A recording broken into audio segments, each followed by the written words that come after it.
You dudes, Warren here, still healing after that Lions overtime loss to the Seattle Seahawks, but I'm kind of relieved that the Packers also lost two. That just because that means that the Lions are still at least tied for first place in the NFC North. So, and I don't mind the Packers too much, especially now that Aaron Rodgers isn't on their team, but you want to see your favorite team win the division, and they just so happen to be a rival with that. So, yeah, and I kind of caught the end of the Packers and the Falcons game because those are the next two opponents that the Lions are going to be playing, and might as well get to know them as best as you can. So, the one thing I noticed that I took away from that game is the Falcons seem to be a really good rushing team, both with their new running back, Bijan Robinson, who had like over 100 yards rushing and also, I think, had 50-ish yards passing as well, which is what you'd expect more from Jahmyr Gibbs. But Bijan Robinson also has that capability too. But we always talk about him as a premium bell cow type of running back. And then Desmond Ridder had a lot of good rushing yards as a quarterback as well. And I believe he had a rushing touchdown as well when I checked their box score earlier. So the Atlanta Falcons are a better team than I thought, and I think they're capable of winning their division, the NFC South. So, and they're, I guess, similar to the Seahawks in the sense that, they have a capable running back as well as a dual threat quarterback. Although I think Geno Smith is better than Desmond Ridder at this point, but Bijan Robinson, I would say is probably better than Kenneth Walker, as far as stats go and overall. But in terms of clutch, Kenneth Walker the third, I think, is clutch enough for them. So I'm just kind of stalling and trying to get my tablet fired up. There is no way that the NFL Plus app won't be able to get the primetime game tonight. I assume it's on NBC Peacock. I've been wrong about that before because I thought Amazon was live streaming the Lions and Chiefs game, but that turned out to be a Peacock game. So I should probably double check the networks in advance from now on to make sure that I'm right. But yeah, what is going on here?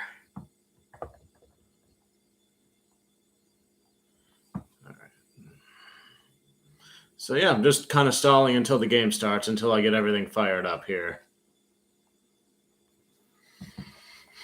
And then I didn't watch any of the 4 p.m. Eastern Standard Time games. I just kind of watched some of the replays of the Lions game, the Falcons game, some of the stuff on YouTube, like post-game interviews and that sort of thing. So a lot of those games weren't really available anyway, except for maybe the Commanders game and the Giants game. And I have no interest in games like that because the Lions don't play either of those teams this season. So, all right, I'm getting close here. And we are going to be I am streaming the Miami Dolphins and the New England Patriots game. And hopefully this is somewhat of an entertaining game. I think the Dolphins are going to really be electric with their wide receivers, Tyreek Hill and Jalen Waddle, and their quarterback Tua Tagovailoa. And that's going to be entertaining. And I think the Dolphins overall will be good this year. And I think they're going to win their division, their competitive division, because we just so happen to be in an era where those type of teams seem to do really well and are successful. We've seen it with the Bengals the last couple of years or so. The Vikings were super lucky, even though, for that reason, and won a lot more than they should have last season. So different story this season so far. But, yeah, that just seems to be the trend right now. So, oh, it's giving me the preview stuff again.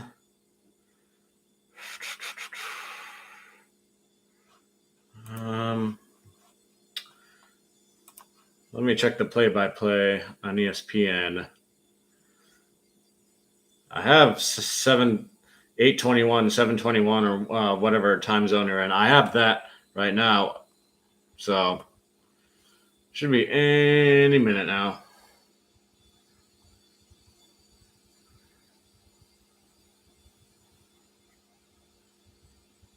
Any minute now.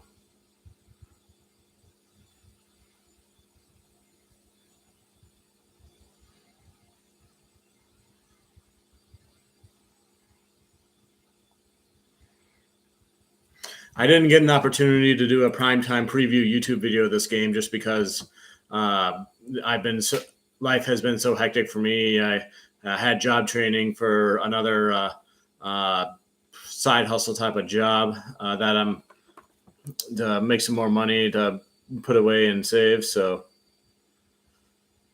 and that's taken up a lot of my time. So, but here I am now on Sunday. So, trying to refresh everything.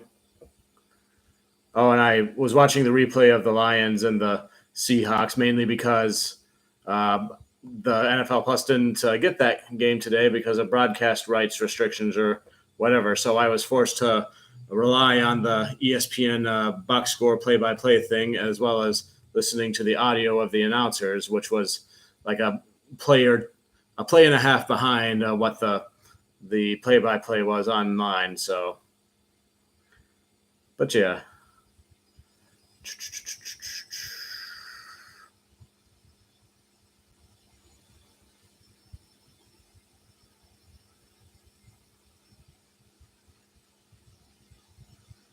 Maybe it'll get it now. Nope.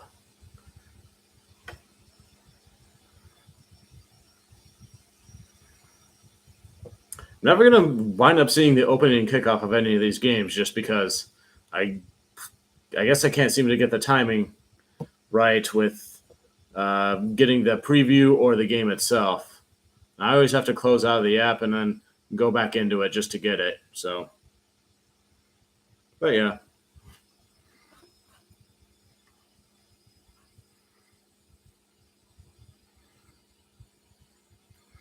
Here we go. Just like I've always had to do, and I think I'm getting the game. It doesn't look like the preview stuff, and it looks like, yep, here we go. We're on the first drive, and it's 2nd and 5. Patriots look like they have the ball, and they have very different uniforms. They're like red and all sorts of stuff. So they come out and they go spread formation, then they go spread and condense back. You know what the Patriots want to do in this game. They want to get back my earbuds. They don't want Mac Jones throwing it 50 points. Ran out of juice and they're still charging. So I'm just gonna rely on these weird headphones tonight. So don't mind me. Oh, that's a stiff arm. Rhamondre Stevenson or whoever. Third-year backup out Oklahoma, they say. The logo for the Patriots looks a lot different. It looks like a Patriot type of blue coat wearing a soldier type of person. Probably participated in the Boston Tea Party and helped in the Revolutionary War. Oh, and he's snapping a football. It looks like that's the logo I'm seeing in the middle of the field.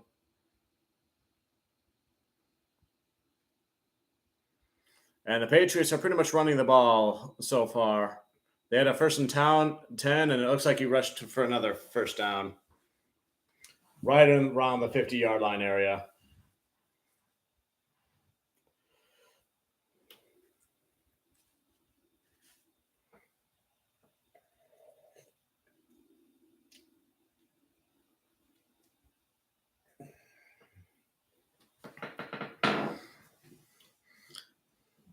Passes to the left, and he gets a first down and more. To Douglas.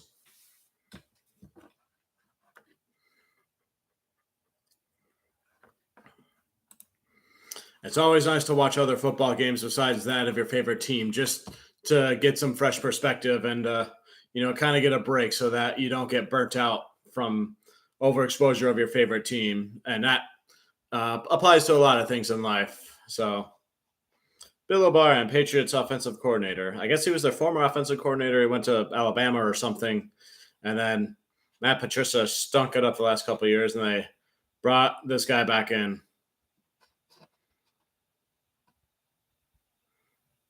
They're announcing the entire Miami defense. I don't know any of these names so far. Bradley Chubb, they traded for him, I think. Deshaun Elliott.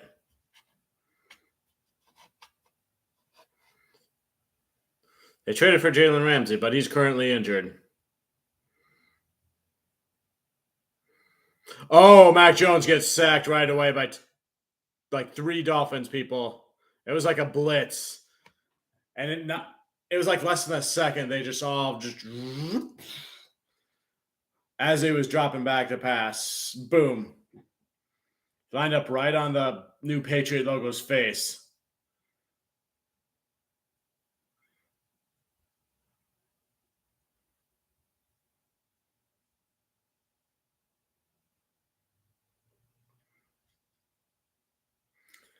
"11 minutes in the first quarter. Jones checks down and doesn't get anywhere. Gets back to the line of scrimmage, basically. And now it's 4th down.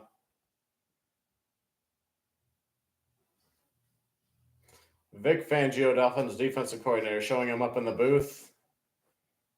I remember hearing the name, but I have no idea who he is. And I probably would have had a better idea if I did a primetime preview video, but now they're out to punt. Oh, man. If I did do a primetime preview video, Patriots would have won for special teams. I'd be biased because Bill Belichick apparently is a special teams nerd and loves good special teams players. Special teams is an element of the football I think is underrated, and it'd be fascinating to learn a little bit more because like we casual fans really just understand like offense and defense. So but special teams is something I'd like to study even more and try to get an understanding. That way I can corner the market with NFL people or YouTubers on special teams knowledge. What up, Card? Busy getting stuff done tonight, but wanted to pop in here and like the button. Well, thank you for the like, Card. Appreciate it. So, you do whatever you want. So,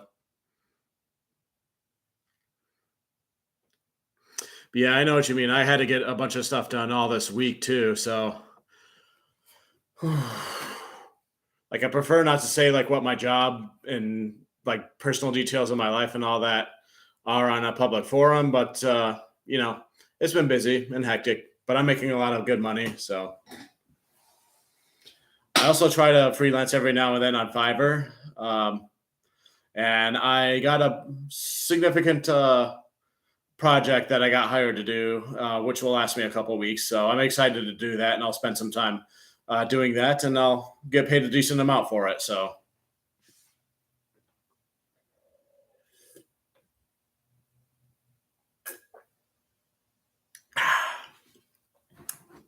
sipping on a Diet Coke.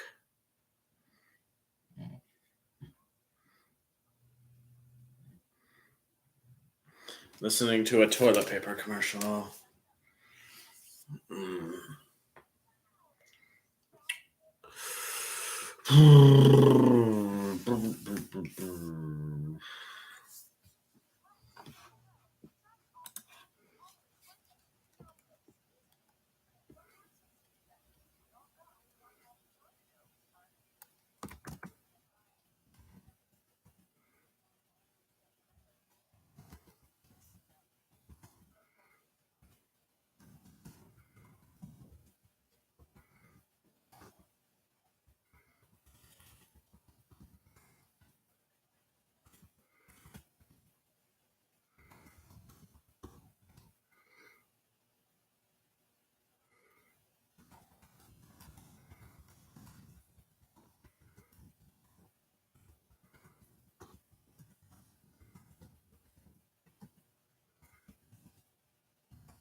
The Dolphins offense is on the field. 1st and 10 at their own 15-yard line. He's at shotgun, actually. You can't see him because he had two people around him. And he hands it off, and he runs to his left toward the outside, gains it about 3 yards. Who's that running back? Number 31. Raheem Mostert. Announcing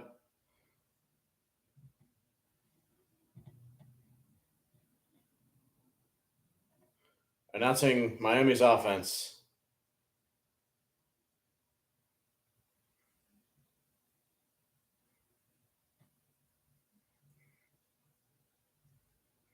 Teron Armstead, I guess, is out a consecutive game or something.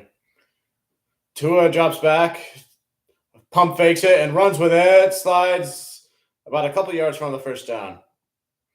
I forgot Tua was a southpaw. He passes with his left hand, so it's very weird looking at him like this for a change. But, it's got to be some sort of advantage just because most teams are not used to seeing a left-handed quarterback like that. But he's really good at what he does. When he doesn't get a concussion, that is. And I keep saying, I think this year everything's going to go right for Tua as far as health, and he could be an MVP candidate.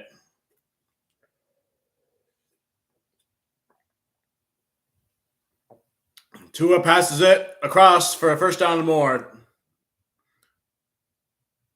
to whoever zero is. It looks like Barrows.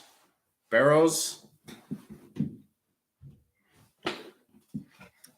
guess he's a former punt returner.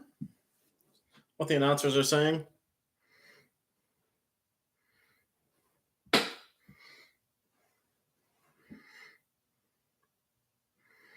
Yeah.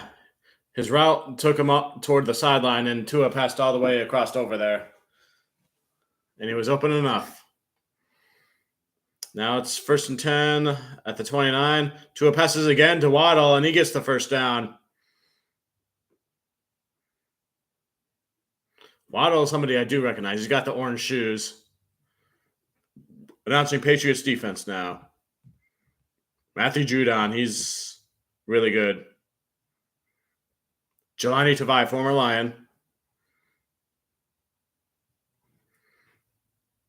Jabril Peppers. Christian Gonzalez is starting for them too.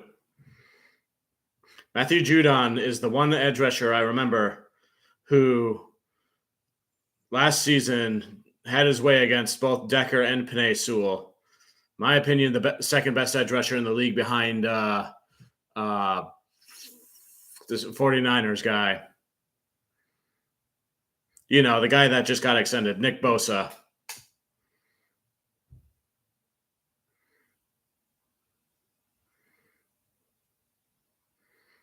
I'm curious to find out what kind of defensive scheme the Patriots play that makes them so consistently good there. Probably some form of zone coverage type of defense, but it probably gets different. It's different and tweaked every week depending on who their opponent is. They're showing Bill Belichick. He's like looking around like, He's wearing a red hoodie, matching the red of the Patriots uniforms.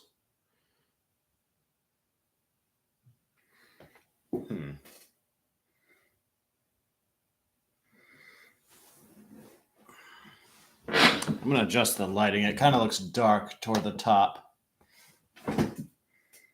Yeah, that's a little better, I think. Or maybe it's just the way I'm looking at the live stream thing on my end. It kind of looks like it's slightly faded toward the top. But, yeah.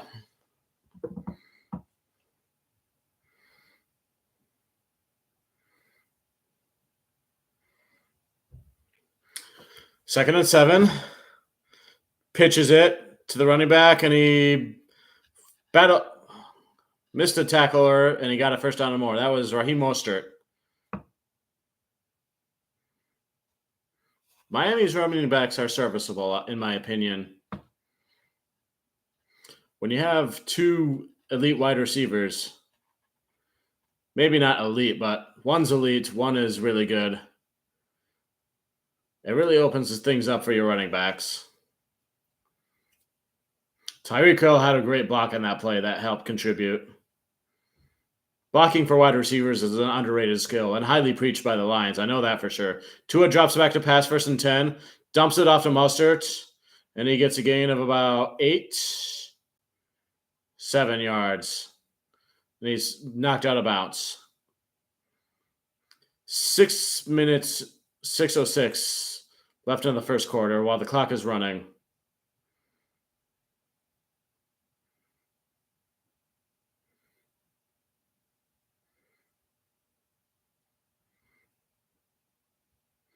They're trying to talk about the Patriots' defensive strategy.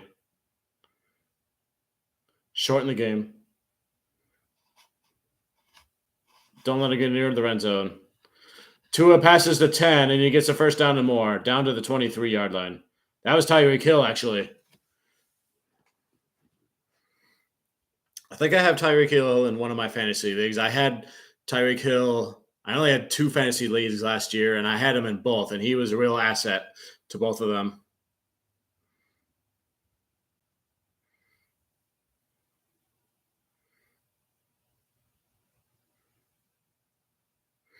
First and 10 at the 23-yard line. Tua in shotgun. Hands it off. Goes to the left. Gets a first down and more. I think that was Mostert, and that's 1st and goal down to the 5-yard line. Or Ahmed, I'm sorry. Different running back.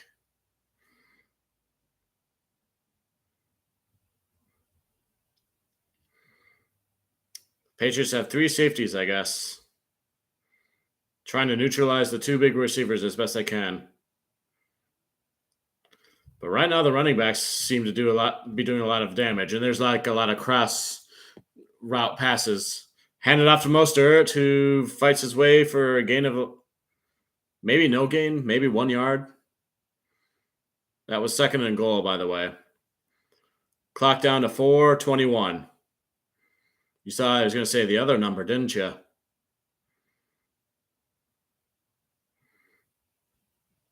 I hear a cowbell in the audio in the stands.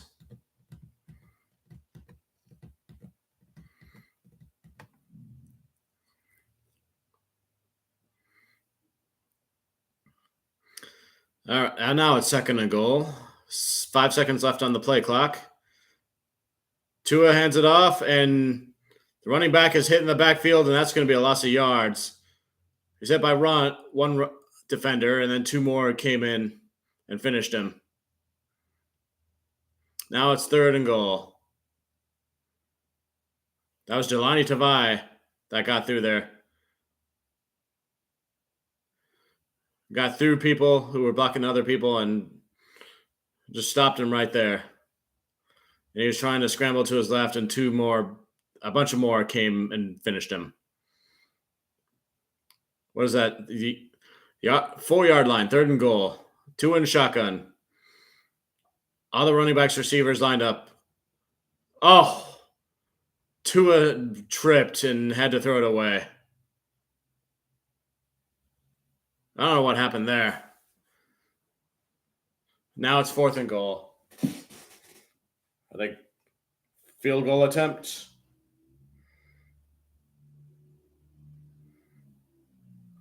Yeah, it just kind of stumbled. His right knee looked like it buckled.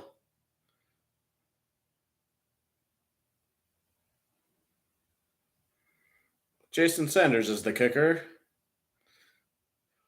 His longest is from last week was 45 yards out.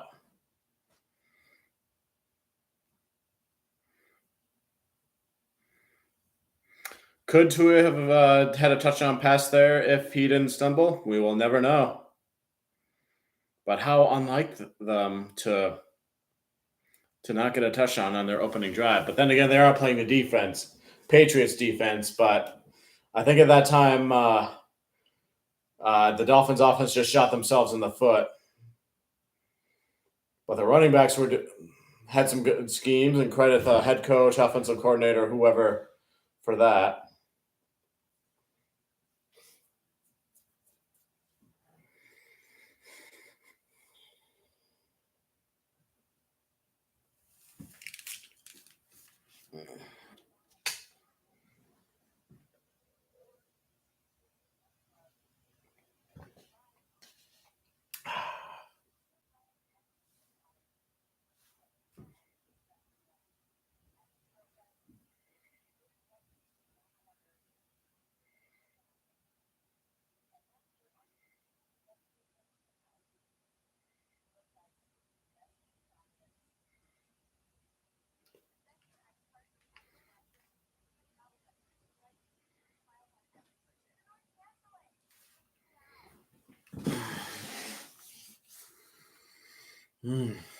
So I'd say there's a fair amount of chaos in the NFL after today and all the games. So a lot of teams now are like 1-1, basically, and everything's kind of up in the air at this point.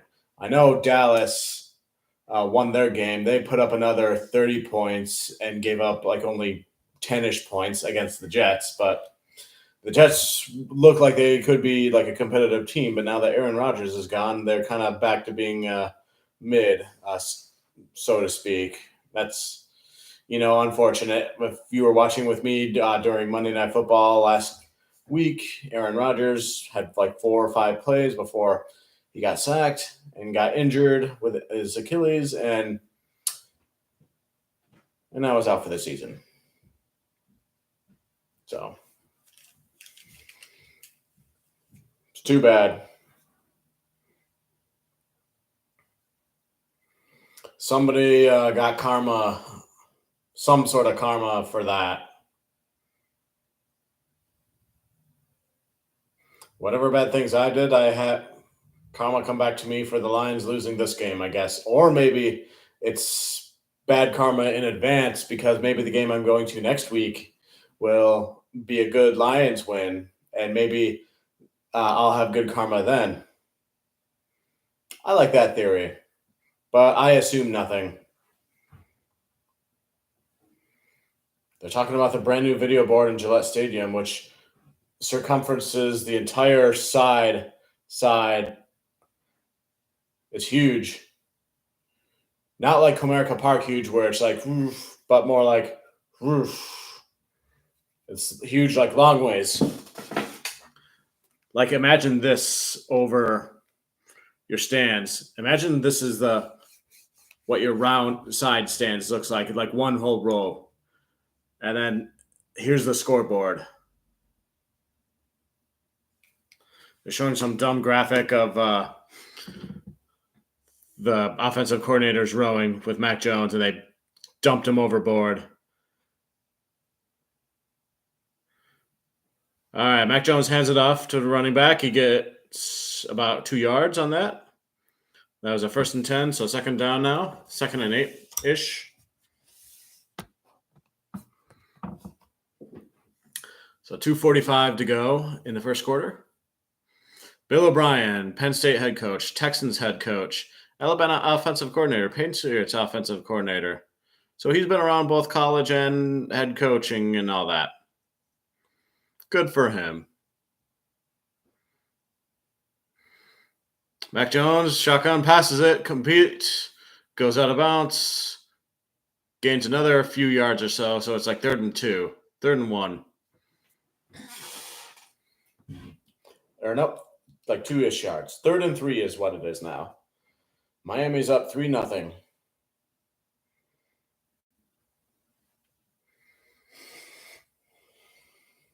I'm curious to see Christian Gonzalez in this game. I don't know what number he wears, though. He wore 0 when he played for Oregon, and I'm an Oregon Ducks fan. Mac Jones passes, complete, 1st down and more, but flag on the play. That was to Parker.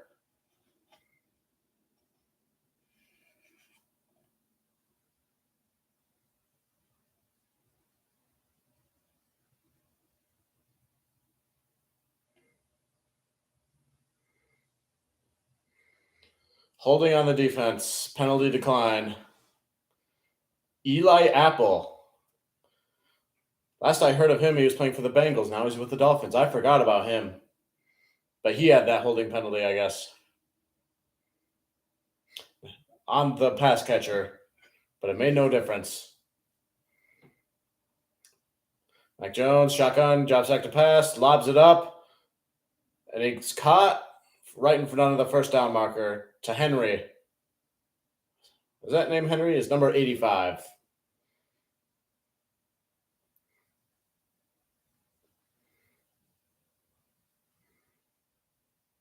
Emphasizing getting the ball out quickly, which is basically what Tom Brady, I guess, did a lot, and that helped him not get injured a whole lot because he doesn't get sacked or hit all that much. Ezekiel Elliott ran for a 1st down, by the way, the former Dallas running back. Led the league rushing a couple of times. I never knew that about him. Good for him. Hands it off again. Gained 4 yards on that play.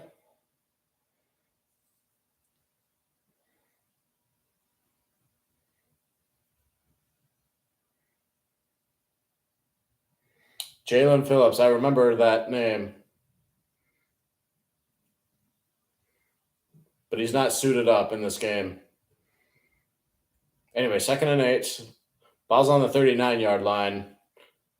Miami's 30-yard line, that is. Mack and shotgun, running back, standing to his right. Takes a snap. Passes, goes deep. Incomplete. Eli Apple was on the coverage for that one. But now it's 3rd and 8. That was Bork, the receiver, intended target. Well, Apple had nothing to do with that. He just attempted a one-arm catch, and it just bounced off his forearm. Now it's 3rd and 8. He's on shotgun, running back on his left. Lobs it to the running back across the middle. He gets a first down and more. Oh, fumble. New England jumped on it, though. Oh, they're saying Miami got it. Bradley Chubb knocked out the ball. And the Dolphins recovered. What a plot twist.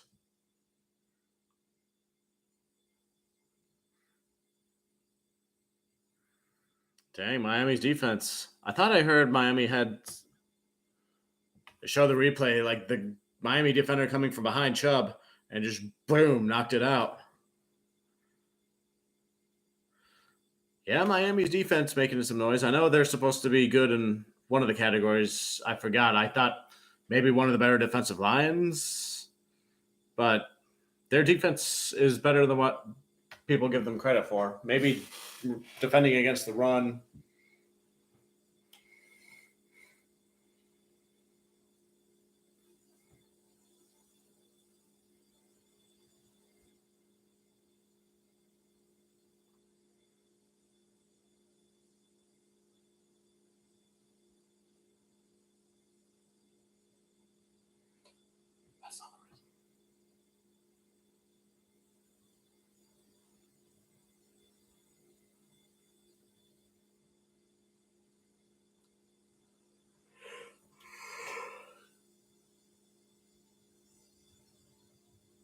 There's a Peyton Manning commercial where he's in a French bread blimp above. He's like, welcome to Paris while drinking wine. But he's pitching it to NBC. What is it with Peyton Manning in Paris lately? He did an SNL skit a couple years ago where he's talking about a show called Emily in Paris. But that was a commercial previewing the Olympics, which is in Paris next year. I honestly can't remember the last time I watched the Olympics.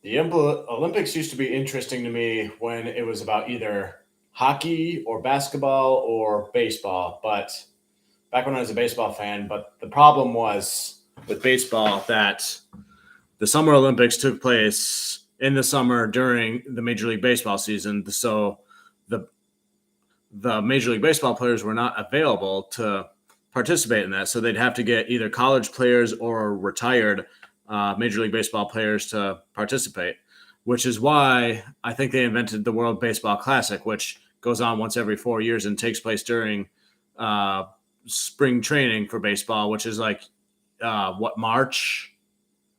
So we're back. 1st and 10 at Miami's 27. Hands it off. Mostert gets about 3 yards.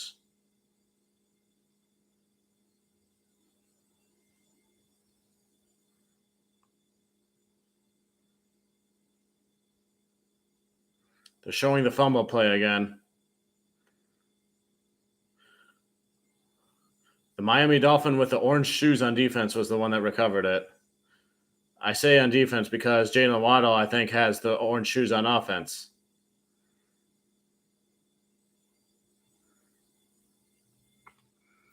You keep seeing me doing – I apologize about this. You keep seeing me doing this with my tongue because I burnt my tongue so badly like 3 mornings ago trying to drink like steaming hot tea that I still feel the burnt tongue about it. It's still kind of burnt. Hopefully it should be healing up any time, though. 3rd and 7 at the 30-yard line. Tua drops back to pass, gets it to Tyreek Hill, 1st down and more, toward the sideline there, kind of diagonally. Listen to me and my casual terminology for football. A diagonal pass toward the end zone, toward number 10, and he crossed the yellow line by over a yard.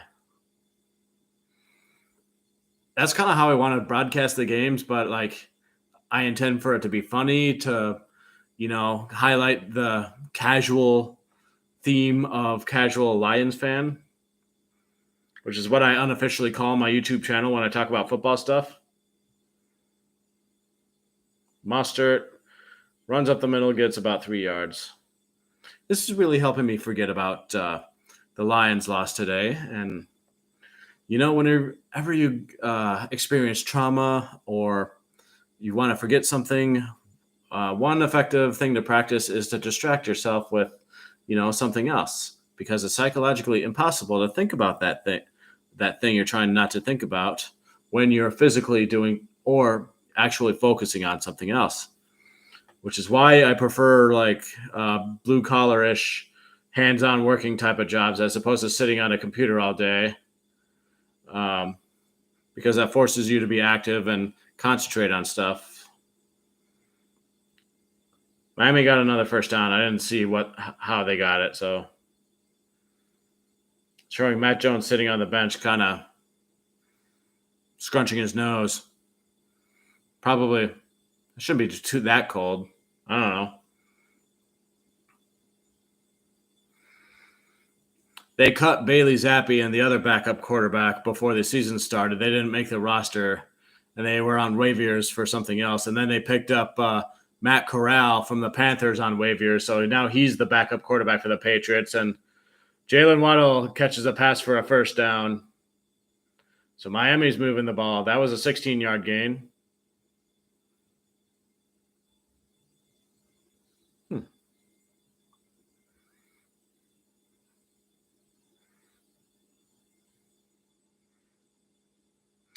Number 6 is Christian Gonzalez. They confirmed that, and he was covering Waddle, and he tackled him. So didn't try for the interception. He was covering him and got the tackle, which is smart. I'm sure that's what corners and safeties and whoever are supposed to do.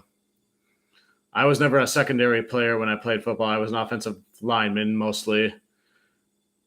And most of my seasons playing when I was, as a kid was revolved around the pitch and the dive.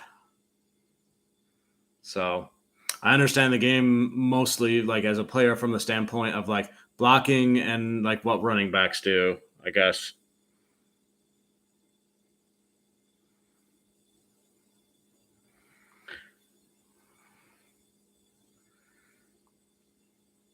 I know I'm trying not to dwell on the Lions loss, but I'm just thinking about the defensive coordinator and the fact that the Lions run so much man-to-man coverage schemes. Even before this new regime took over, it seemed like they did man-to-man or press man a whole lot. And like, why not do zone? I wish I understood a better difference between like a zone scheme and a man-to-man scheme to understand like why is press man more preferred than the zone, because I feel like playing press man helps contribute to the mobile quarterbacks being mobile. I don't think Geno Smith got that many rushing yards, but he got enough to get the 1st downs when he needed to. Is it really that more of an advantage in general to run zone and then have a team that excels at coverage? Oh, that's a catch by Tyreek Hill for first down and more. But was he in bounds?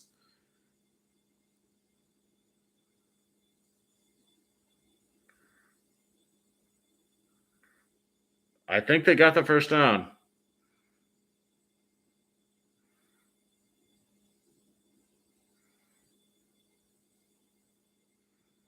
He caught it.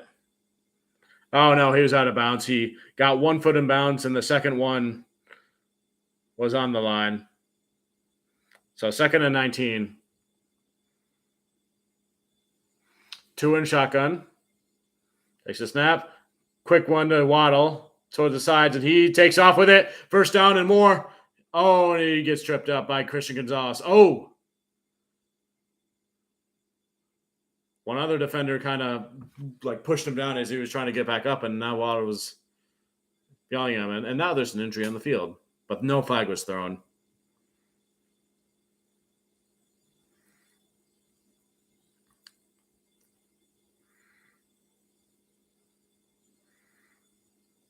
Yep, injury timeout.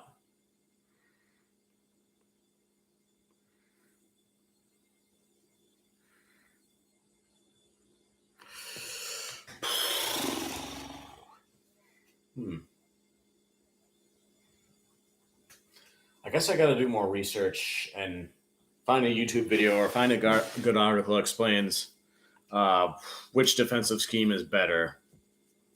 Because I'm starting to get the feeling that, teams are going, when they studied the lines in their film, that they're going to find ways around the press man coverage stuff, and they're going to continue to have more success against the Lions defense, and they're going to still put up more points, and the Lions defense will still be ranked toward the bottom as opposed to middle of the league, which I think is every more invested Lions fan agrees is the goal. So have the offense be like 1, 2, or 3, and then the defense just good enough to complement that offense.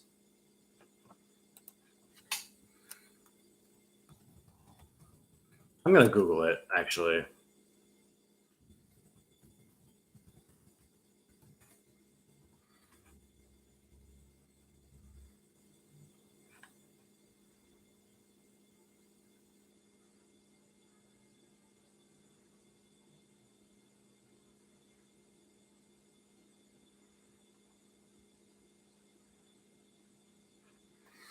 All right, here's a Reddit article. What are the positives and negatives, man coverage versus zone coverage? I'm just going to casually go back and forth from this article or this Reddit thread during the commercial breaks. Well, at the most basic level, man coverage assigns one or more defender to one offensive skill player. Zone coverage assigns each defender to a certain zone of the field. Yeah, pretty basic there, basic description. Both of these, most of the time, exclude the defensive linemen, of course. So that means your safeties, cornerbacks, and linebackers are involved in the zone. Man and zone coverage rely mostly on the personnel in the system to work reliably. In zone, there are 4 main zones to cover. The flat zone, light blue in Madden, the curl zone, pink in Madden. I don't know what that means. I must be talking about the video game.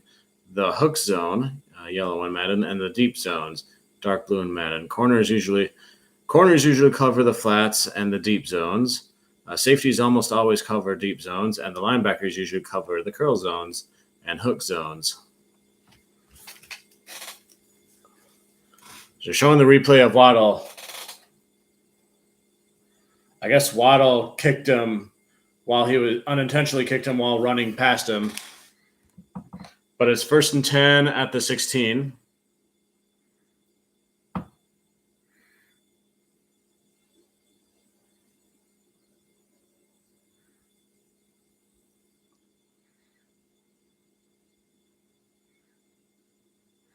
Oh, penalty, neutral zone of action on defense.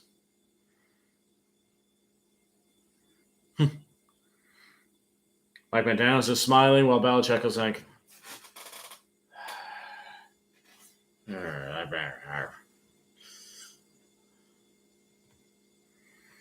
I wish I could do a good Bill Belichick impression, but I think he's earned so much respect from everybody at this point. I know people hate him, but he's got to be respected for all the Super Bowl championships he's won. Tua hands off to the running back. He's gets about a couple yards.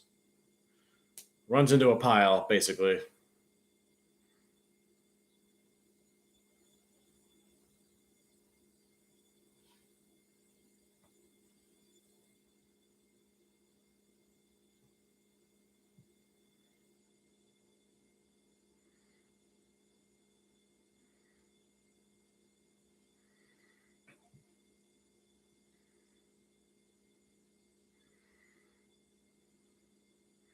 Second and 3 at the 9-yard line. Hands it off again. He gets a first down. He's getting the end zone. Touchdown, Miami. Mostert.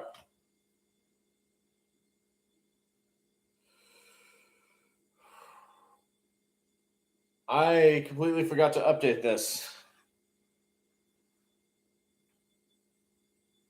I do expect Miami to win this game, and so far, their offense is proving to be quite efficient.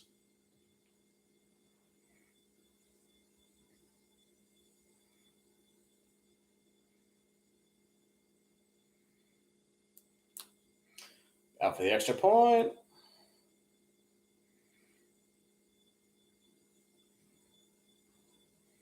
The extra point kick is up, and it is good. Also, above that huge scoreboard I was describing earlier are all the Patriots Super Bowl championship banners. Of course, you would hang it there, of all places, so good for you. Updating the score 10-0 Miami.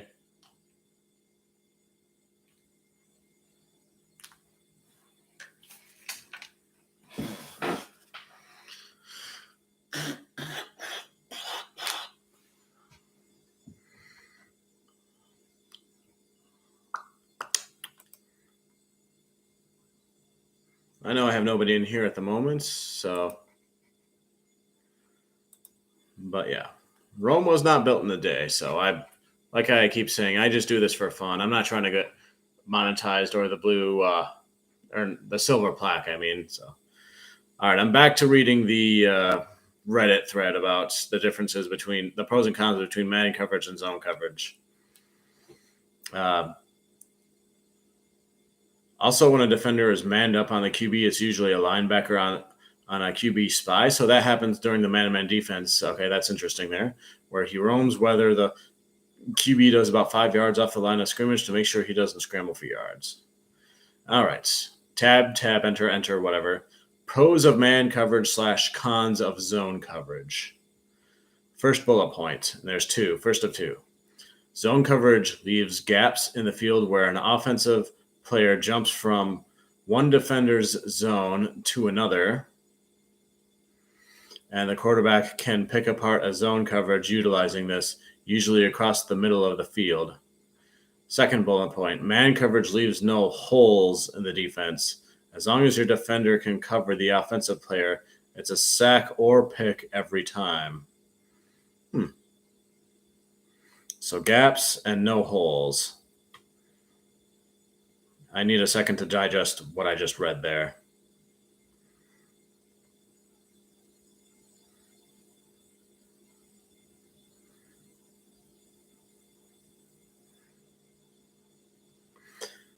That sounds like the exact type of thing Amon-Ra St. Brown exploits when he catches passes toward the middle of the field, now that I think about it.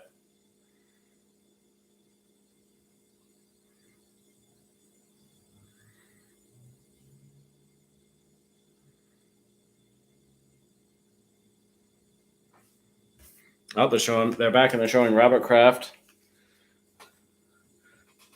Because why wouldn't they? I think he got married last season and Tom Brady missed a practice to attend the wedding.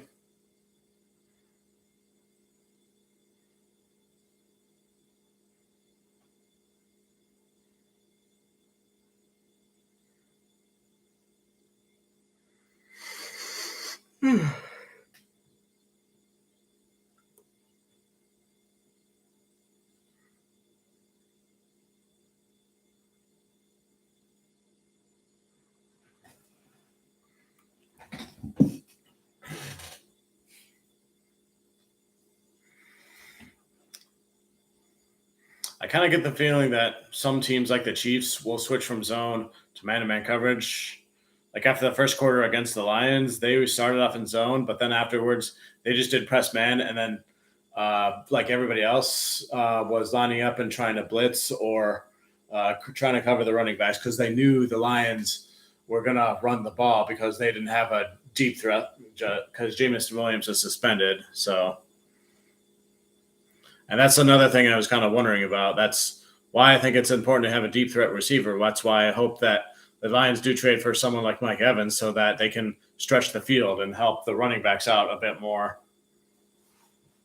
That was a problem 2 years ago when the Lions started the season like, oh, and whatever.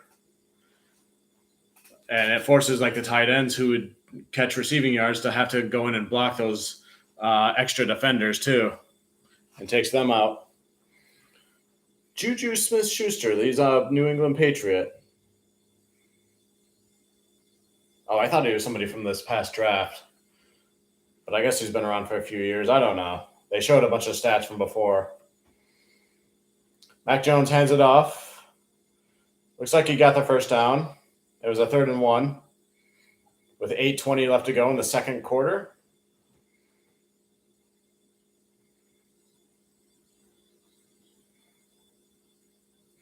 As we approach halfway in the second quarter, the announcer says.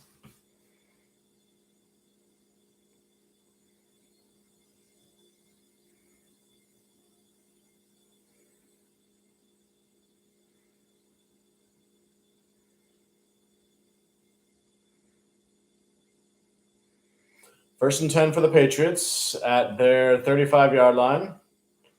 Mac Jones in shotgun. Gets the snap, drops back to pass. Someone blitzes, gets rid of it in time. Deep ball. Incomplete. Too far for the receiver, who was under double coverage.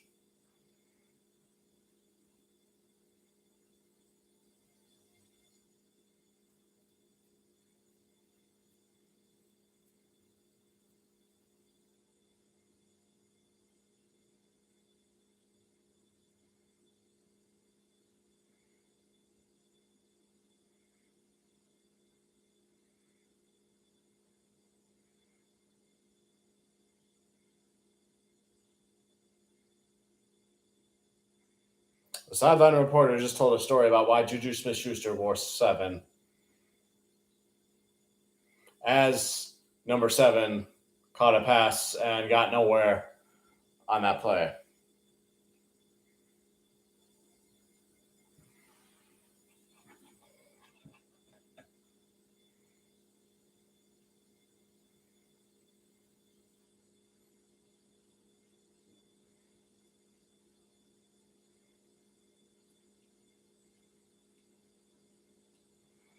It's 3rd and 10 now. Jones dropped back to pass. He's under pressure, and he incomplete, deflected as he was getting knocked down by a pass rusher.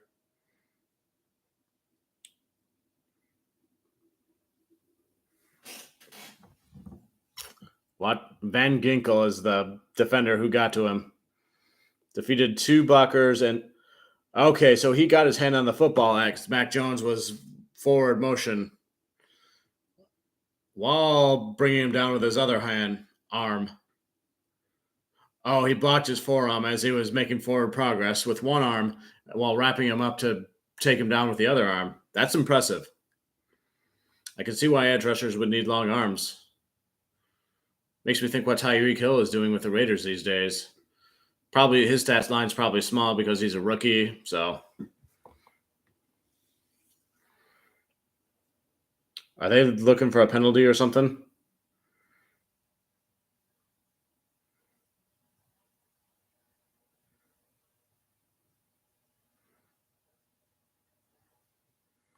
Oh, a challenge. They're challenging if it's an incomplete pass or forward review. Miami is challenging it. Interesting.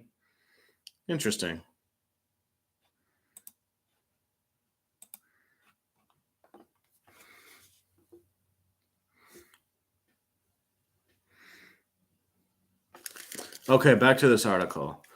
Pros of zone coverage / cons of man coverage. Zone coverage doesn't require every player to be extremely fast or extremely athletic to keep up with their assigned player the whole play. If you've ever played Madden and ran a man coverage against slants, you'll know exactly what I'm talking about. That's bullet point number 1 of 2. Here's bullet point 2 of 2. Man coverage is very easy to get beat on, especially against great receivers or quick running backs.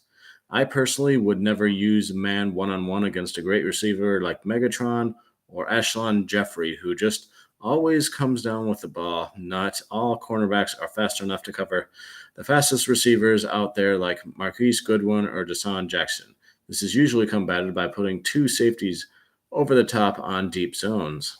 All right, so if you have less talented players, then zone would be preferred in that instance because, they can get to the quicker running backs or the faster receivers more easily. I could see that. But I'm curious as to what the majority of NFL defenses out there run. I get the feeling probably zone, or maybe a mix of both at different times, depending. But you would need the players that could pull that off. So that's why in the NFL draft, they draft certain players because they're a scheme fit, whether it's press man or zone. But that still doesn't answer my question. Which is better? Maybe there's more replies that can answer that. But they're talking about it in the sense of Madden, so.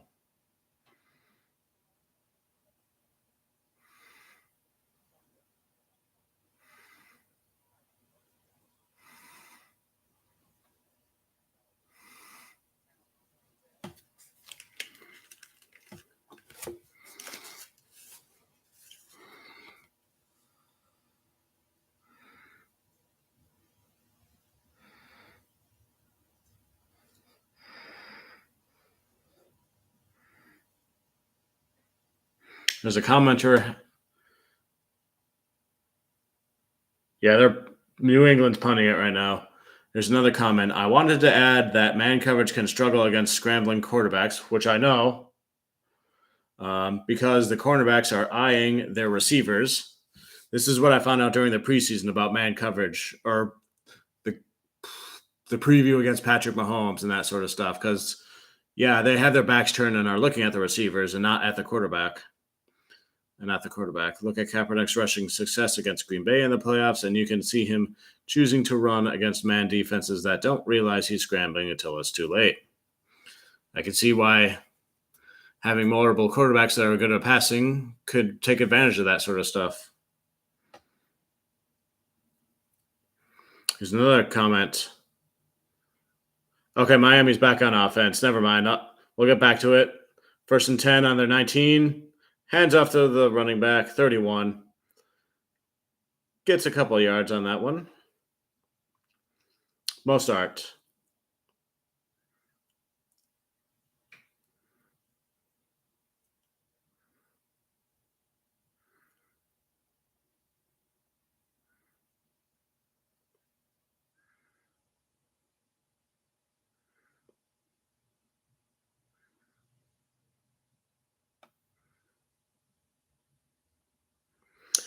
Okay, so their sideline reporter was updating us on the injured Patriots player who was Marcus Jones. Replay monitors from the medical people upstairs were looking at it. He was in a tent, but officially right now he has a shoulder injury. So he hasn't been concussion protocoled out of the game yet.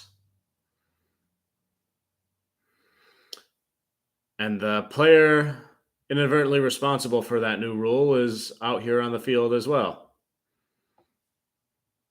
Still a scary memory when he played against the Bengals, watching that happen.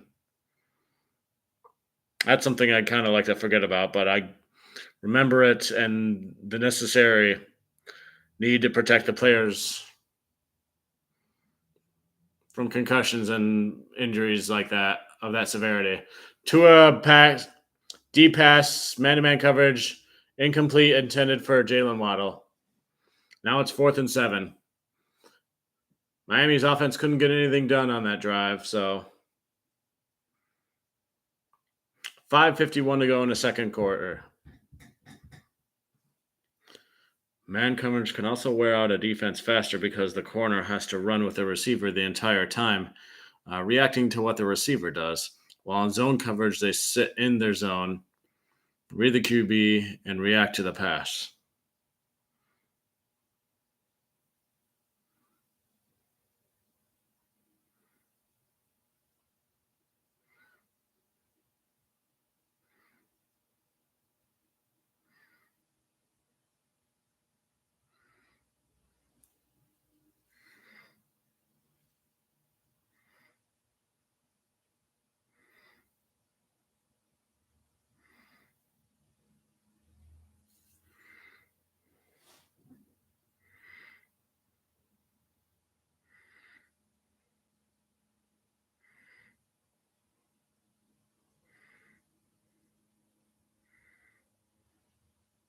Jabril Peppers on Patriots special teams got a penalty. I didn't pay much attention to it. I'm setting a bad example and contradicting my desire to learn more about special teams by not paying attention to it.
Ooh, I'm going back and out of the Reddit, but PFF is in the Google results.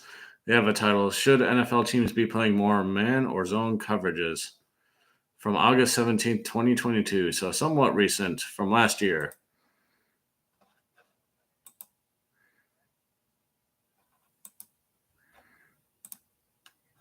I'm basically doing a lot of what I do in my downtime, only I'm streaming it myself, doing it on YouTube with the excuse of having a football game to try to describe. So it's 1st and 10, Patriots ball at their 39-yard line. Mac Jones, quick pass, dumps off to Ada, and he gets to the first down.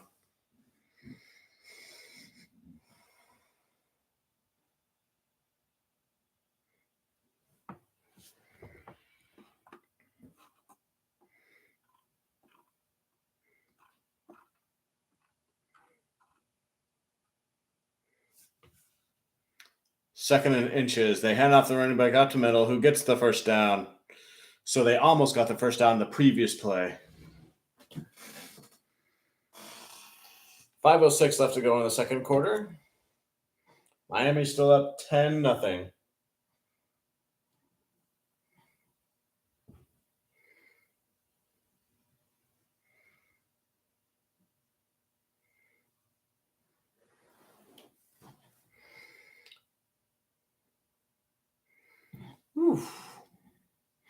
Short pass complete for about 5-yard gain. I'd have to say if there's one player on Detroit's game today that impressed me, it's Sam Laporta. Because he had a lot of key catches and broke some tackles and had some really good gains. They're 2nd and 2. They attempt to run the ball again, but he doesn't get near it. Gain of about 1 yard.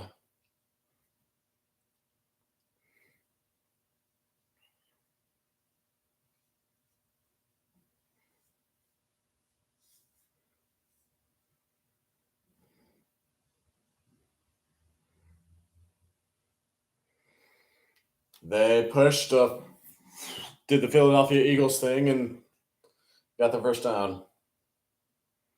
Mac Jones is trying to crawl over the pile to get more inches.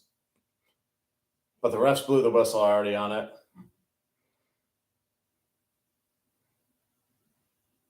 Jones is standing on the ball of the logo in the middle of the field.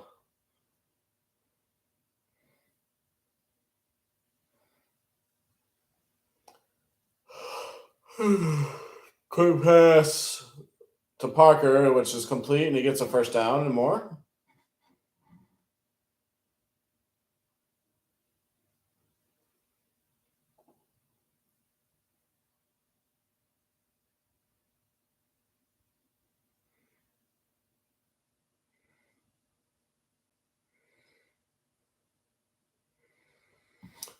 They're talking about why the Patriots are doing the no-huddle plays, and they're trying to wear down the defense, and the people who would sub in can't get in and are still on the sidelines.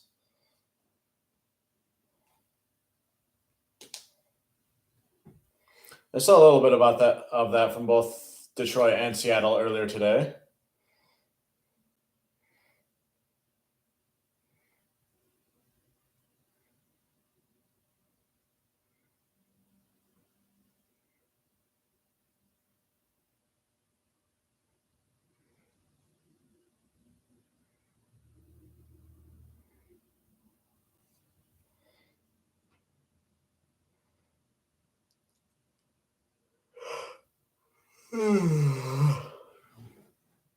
Mac Jones, quick pass toward the side tub. Gets about 5 yards on that.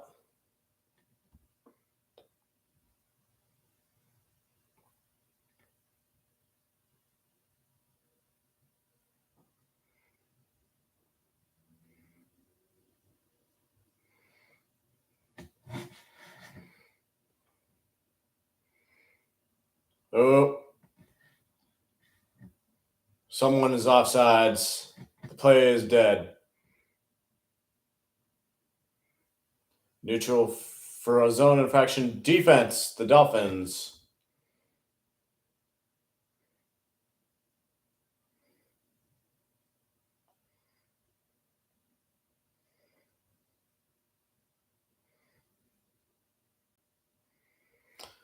.207, 206, 205, 204, 203, 202, 201, 20. 2-minute warning until halftime. Now, what am I doing for raid baits? The ski mask thing during the Lions game was my big raid bait thing, but I am going to talk about my new football toy, and I'll show you what it is here soon. You probably already get a preview of it from up there, but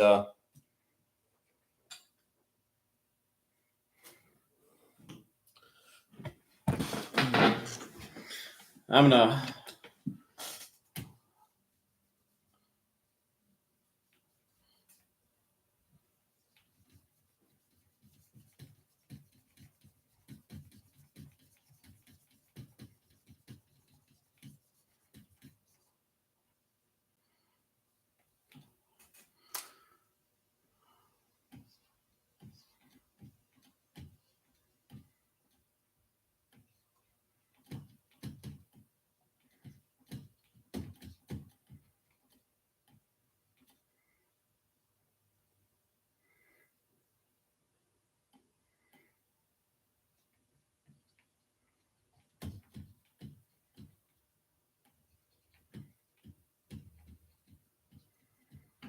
hopefully that's easy to read. Team logo magnets. That's the raid bait. That's basically what it is.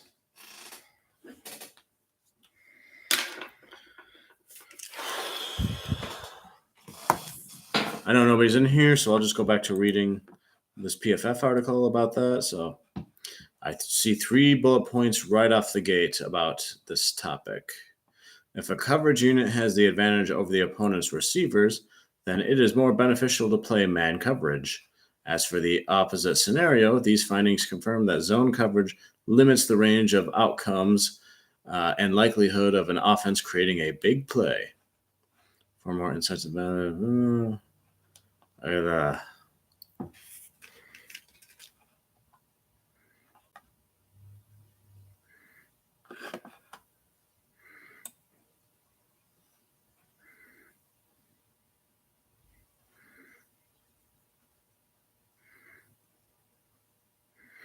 they have a lot of graphs and charts that talk about a bunch of stuff. It's almost like a college academic essay, which I should know about because I used to teach how to write those.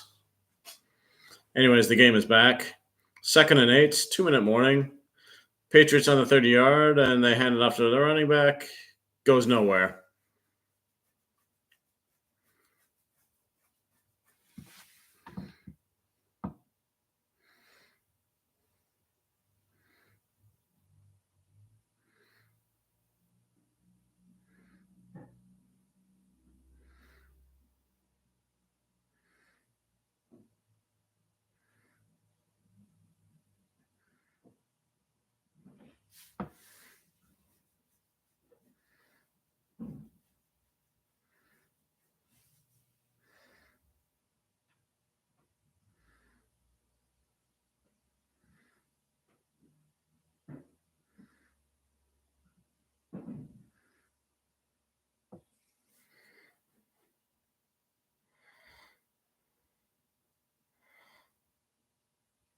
Mac Jones rock pass the pass over the middle.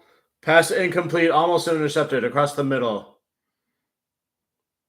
Now it's 4th and 9. I thought I heard the name Deshaun Elliott, former Lion, who is now a Dolphin, I guess. So that's where he wound up. Good for him, I guess, finding another job. They're sending out the kicking unit, the New England is. Chad Ryland, first career field goal attempt. He's a rookie. 49-yard attempt. Kick is up. And it's good. I thought it was going to be wide left, but it went through and is good. So New England is on the board with almost halftime up.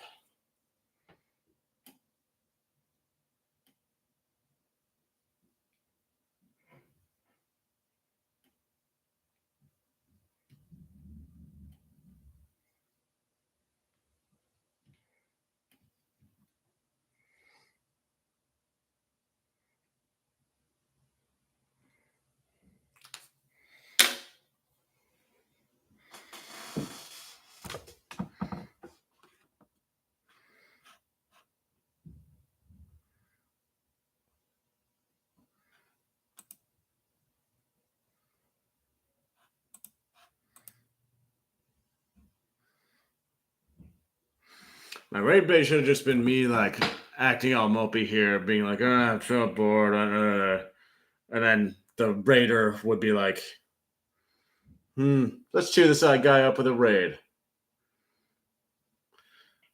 I kind of frown upon the tactic, though. It's kind of like you're begging for attention in that way, I guess, if that makes sense. Like your pity raid would be what that would be like. I used to do that all the time, and I realized what I was doing was probably a big turnoff for certain social situations. So I try to have more dignity with that stuff now.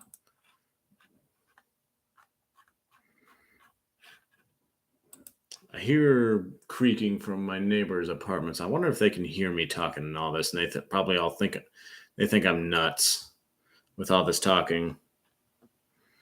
They probably don't understand YouTube.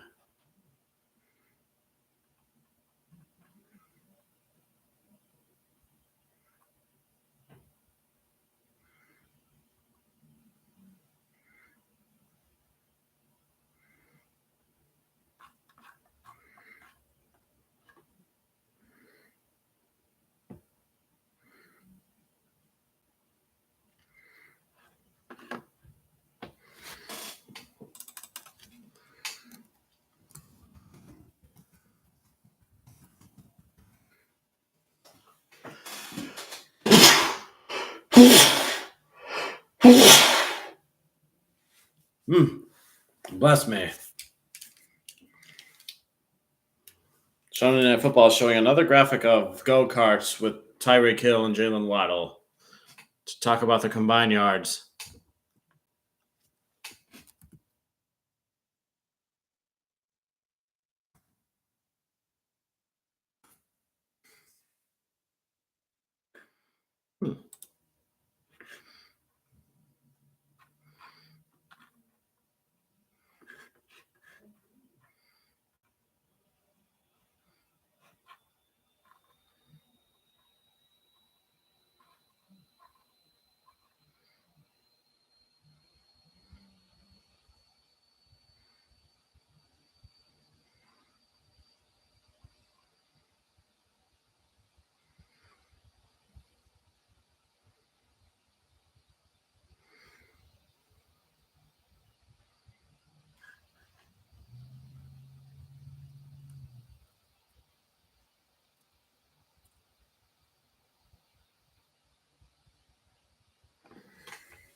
Tua passes to the side to Waddle.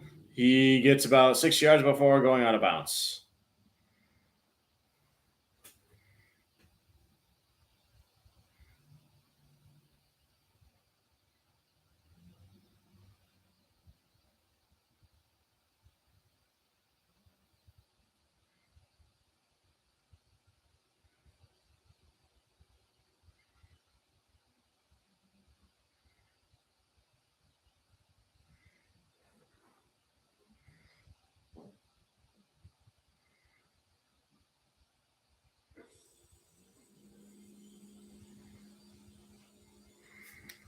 Tua dump pass, yard shy of the first down, out of bounds. 3rd and 1.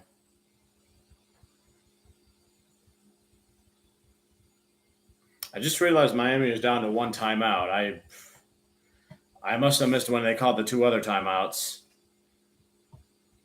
They must have lost a challenge on one of them.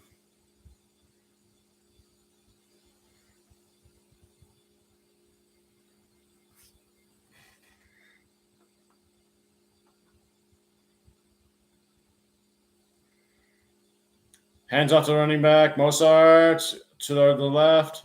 First down and more. Toward the 40-yard line.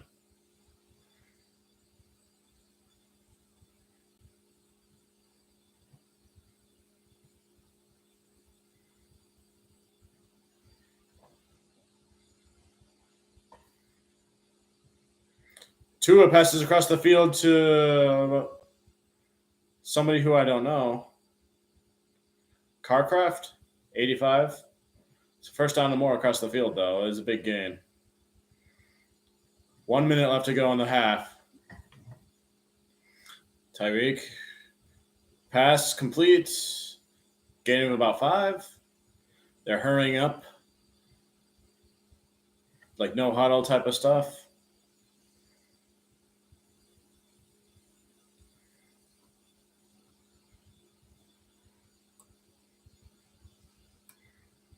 Tua passes across the field. Gets a first down there. Miami's moving the ball. Same receiver, who I don't know. Miami calls their final timeout.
Tua drops back under pressure a bit, but he gets rid of it. Pass is caught.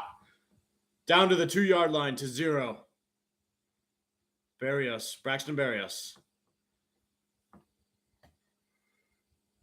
Miami's ran the ball effectively on this drive with the pass.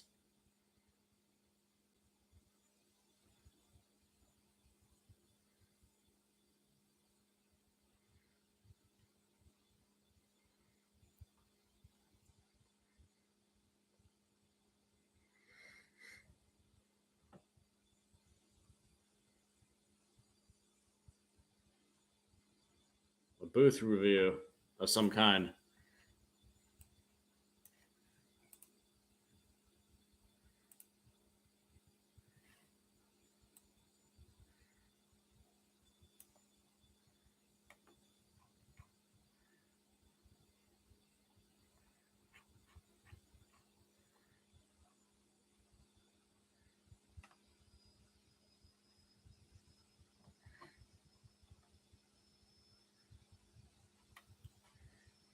Oh, they're trying to review if the receiver's knee went down in bounds.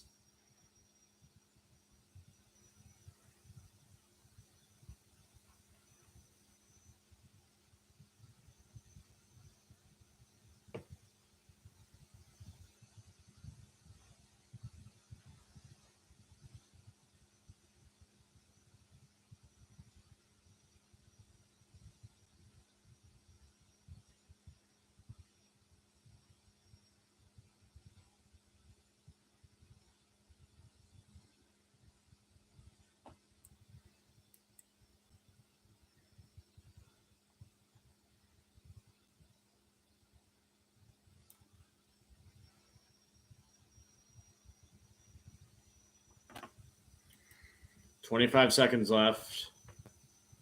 First and goal.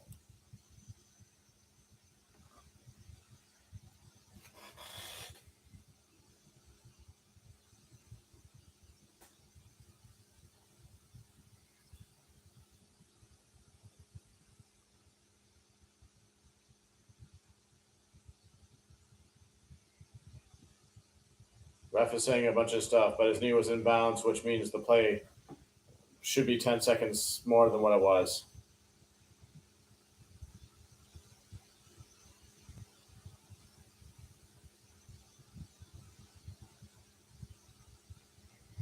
But yep, they're lined up Tua in shotgun. Everybody else kind of on the line. Tua drops back, pass towards the side. Tyreek Hill catches it for a touchdown for Miami. That'll be good for fantasy people who have Tyreek Hill. And he does like a tumble.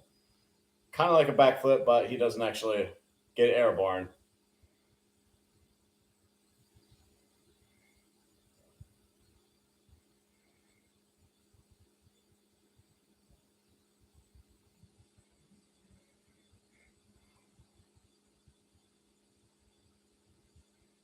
It was kind of like a zone play, 2 people on Tyreek Hill, but Hill was like in front of them and he caught it and was able to kind of walk into the end zone type of thing.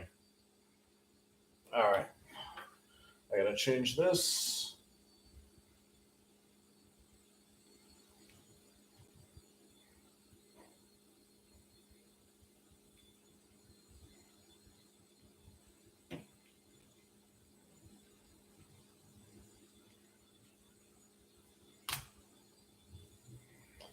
Yeah, the refs reviewing that gave the coach the time to explain the play to Tyreek Hill. The announcer is saying.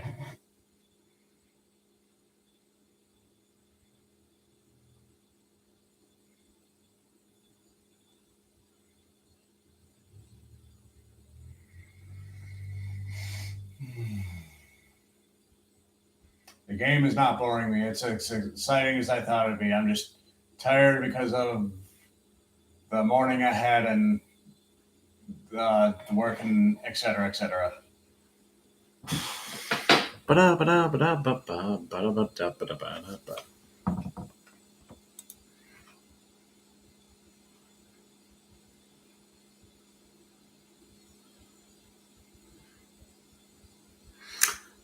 Kickoff happened. 11 seconds left.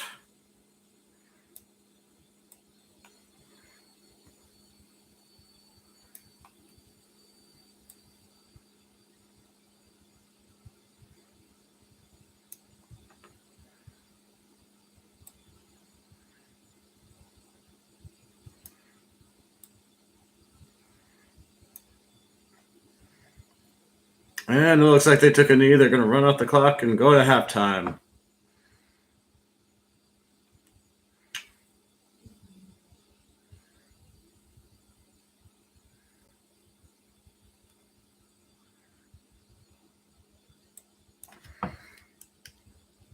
I want to see this interview with the Miami head coach. I haven't done anything. The player's done a good job. Nice deflection.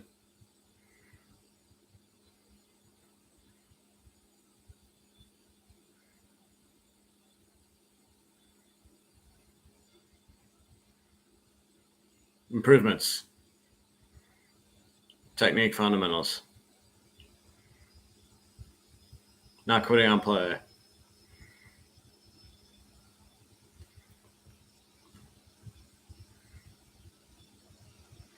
Okay. All right, raid bait time. Team logo magnets. So I had this vision because I really don't want to do graphics for anything. Like for like the team over here.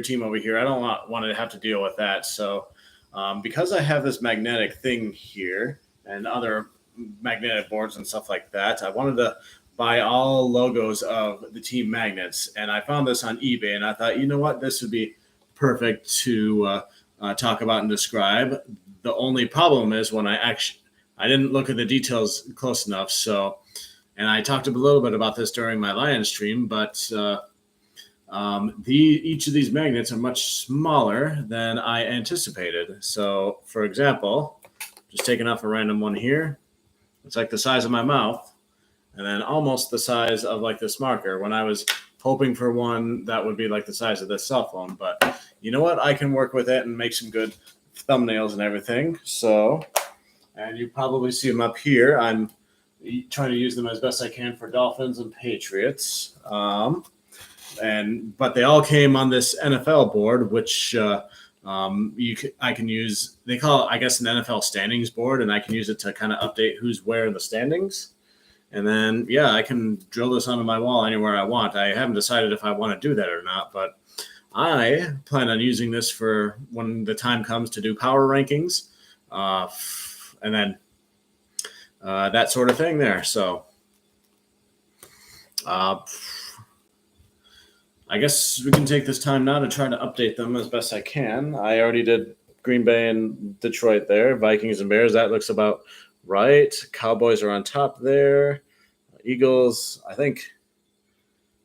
don't remember if the Giants won, but I feel like they should be in 4 right now. So, but the Jets, I think, after what they went through, that's fair. Bills right now. Steelers, no. But I don't want to move them right now because I'm going to be using them soon for Monday Night Football. And yeah. I'm just going to hold this up here until someone notices. And then maybe I will get the raid.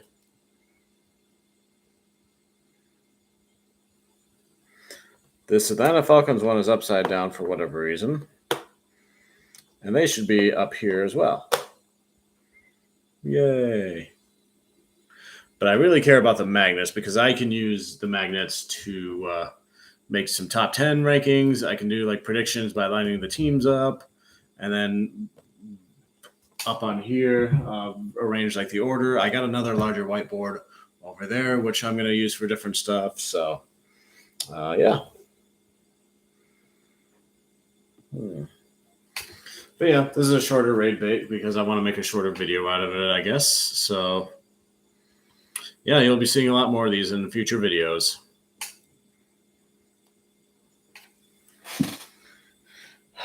Now I'm going to take this time to kind of look over the stats, the box score stats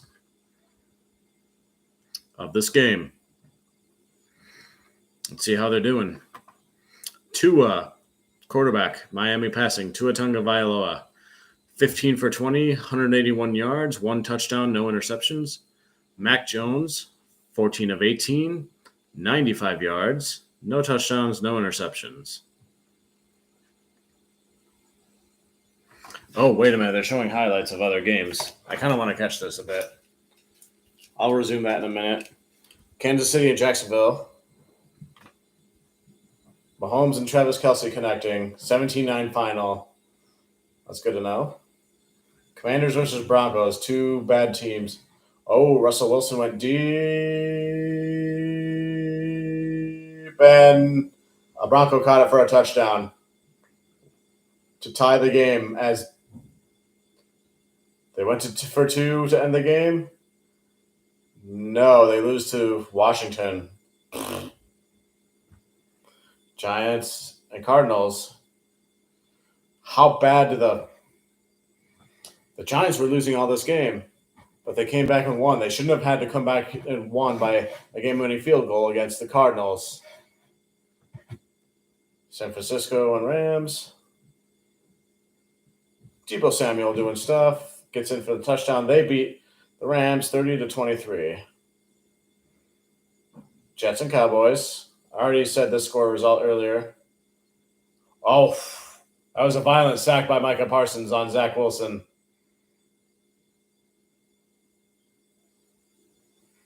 And he did it to him again.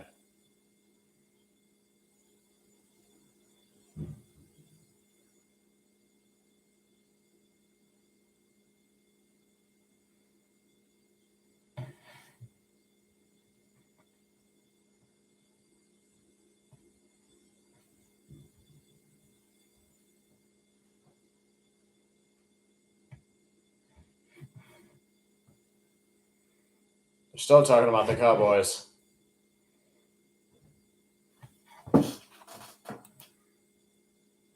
No raids. That's all right.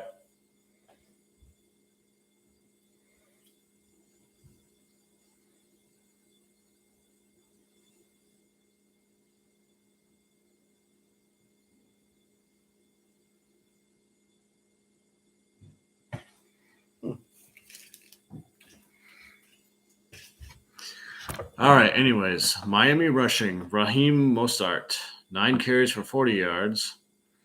So that's the only relevant one I can see there. New England, it's kind of split between 2. Rahamondre Stevenson, 6 carries for 16 yards. Ezekiel Elliott, 5 carries for 13 yards. And receiving, Miami receiving. Jalen Waddle, 3 receptions for 54 yards. The longest one, 28 yards. Tyreek Hill, 3 receptions for 25 yards and 1 touchdown. And then Rivercraft, 2 receptions, 34 yards. Braxton Berrios, 2 receptions, 28 yards. They're talking to Chris Sims. He's talking about quarterbacks and stuff.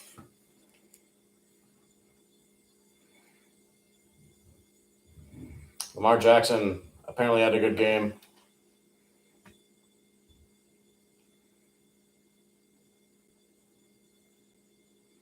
We're talking about Geno Smith. Dang it.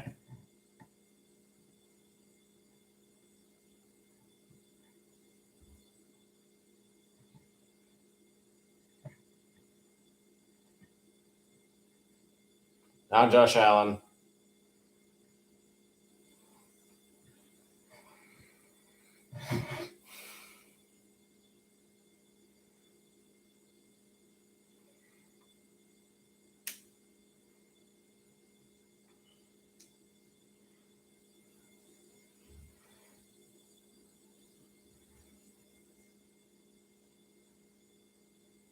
Okay, we're done with that segment. New England receiving, Devontae Parker, 4 receptions, 34 yards. And then Demario Douglas, 2 receptions, 19 yards. Longest one, 10 yards. Deshaun Elliott has a recovered fumble, while Demario Douglas has a fumble. Sacks, David Long Jr. has a sack. And no sacks on Miami's, but Miles Brandt has a tackle for loss. Okay, some perspective there. So Tua doing really good at quarterback. Raheem Mostert's doing good at running back. Jalen Waddle seems to be the leader for wide receiver at the moment, but Tyreek Hill does have a touchdown.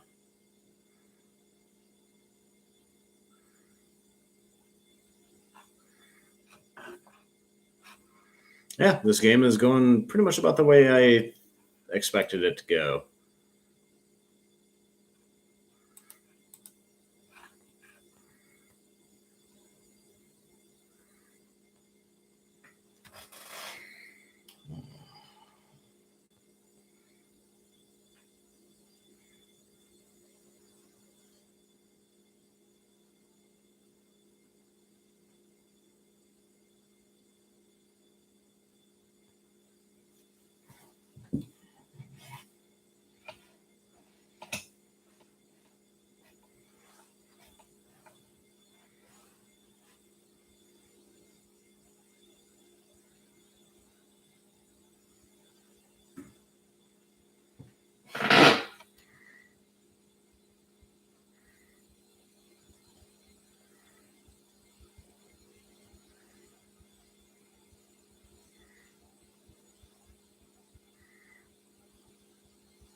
Oh, we're back.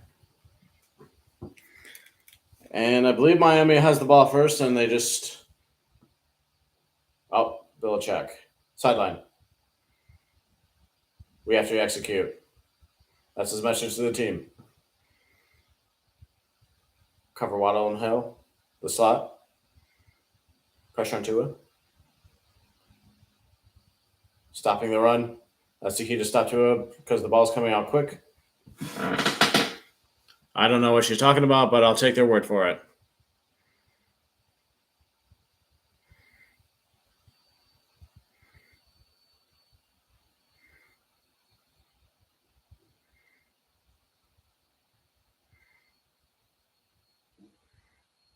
Sorry, I'm still reading about other stuff.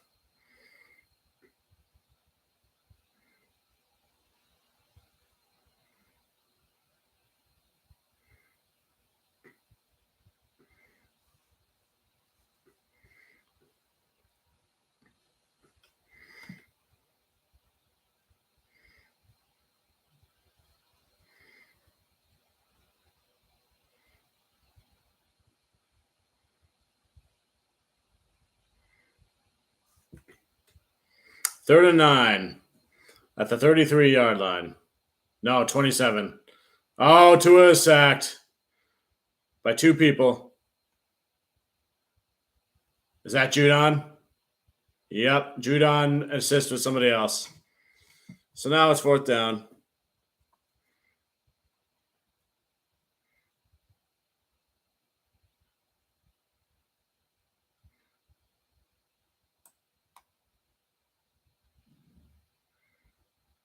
He did a spin move and a spin back to get to Tua.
Patriots have the ball. 36-yard line. Pitches it to the left, and he gets the first down, or at least close. Bulldozed through some people and got a lot of yards. He got just shy.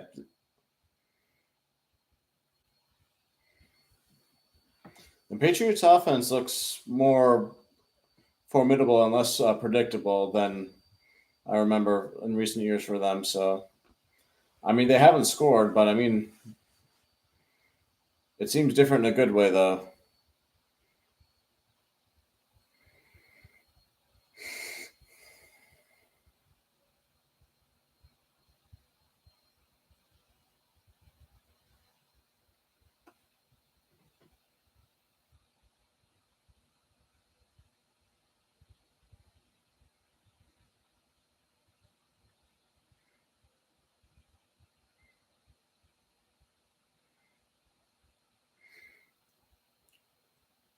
Devontae Parker, I think he got that first down before being forced out of bounds.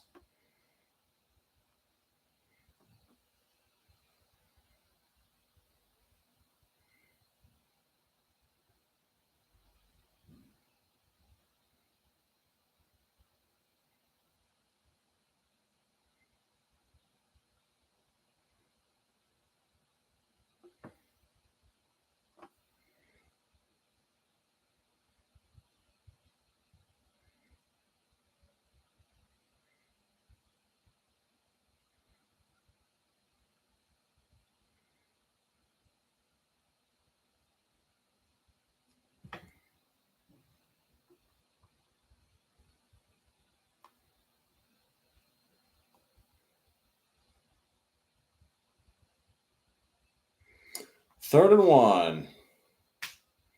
Mac Jones under center. It's at the 40-yard line. Seeing Rover and Rover pitches it to the running back.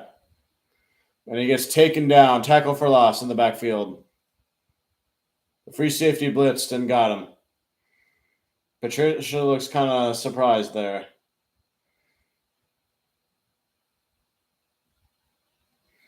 Maybe I take back what I said about the Patriots offense. There's a lot of pitches in that play.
Oh, I had a viewer for a while, but I think they left.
Smythe, 9-yard catch there. Knocked out of bounds.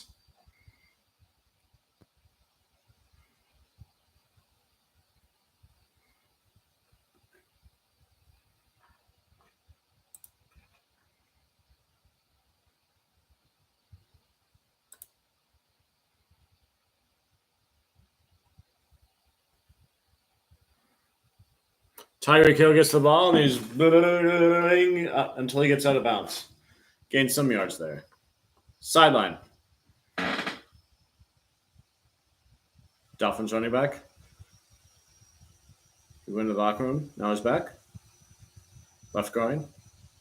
Questionable. Marcus Jones is out with a shoulder injury. So Jones is out of the game. Thank you, sideline reporter, lady. Hands off to running back.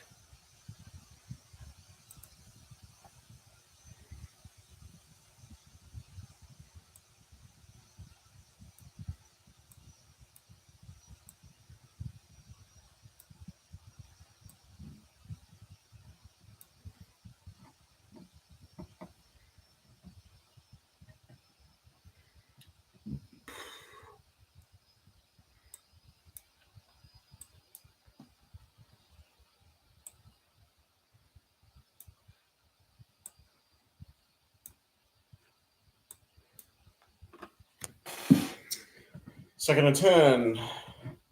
Dump pass. One-on-one. Stiffs on him. Bring him down. Still going. Gains of about 6 there.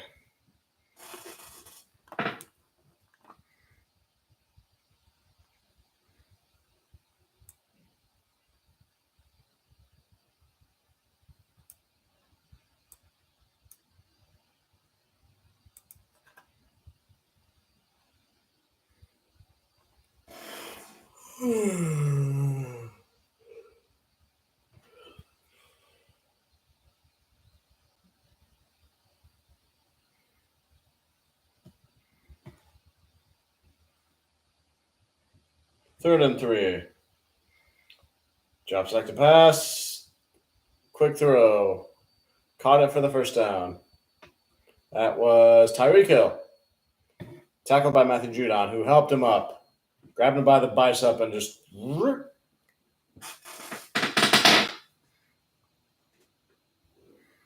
Because Judon was in coverage.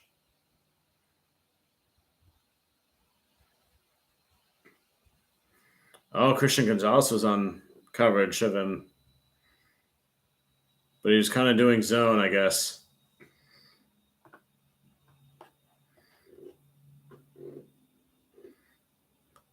Running back. There's a pitch to there, and he gets tackled for a loss. Dez Bryant catches him. That was some good, nice pursuit and speed there.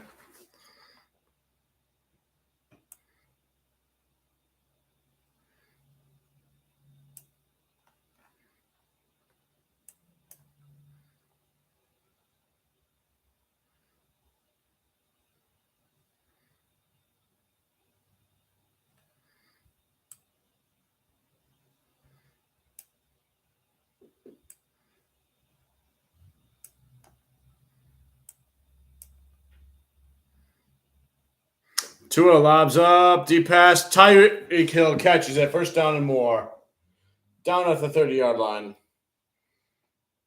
Wall covered very tightly. Nice catch. Just boop.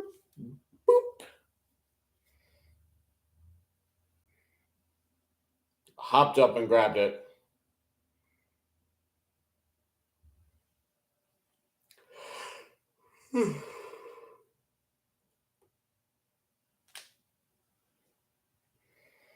Tua has a mastery of what's the defense is doing and knowing. Hands off to running back.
I just came across a Reddit thread, which was recently made.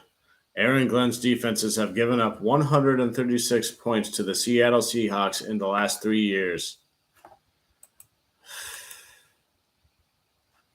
Still dwelling on this. Yeah, I'm starting to question Aaron Glenn, I guess. But what's easy to forget is that the Lions on defense, Tua dumps off a few yards. They have a rookie defensive line coach and a rookie cornerbacks coach.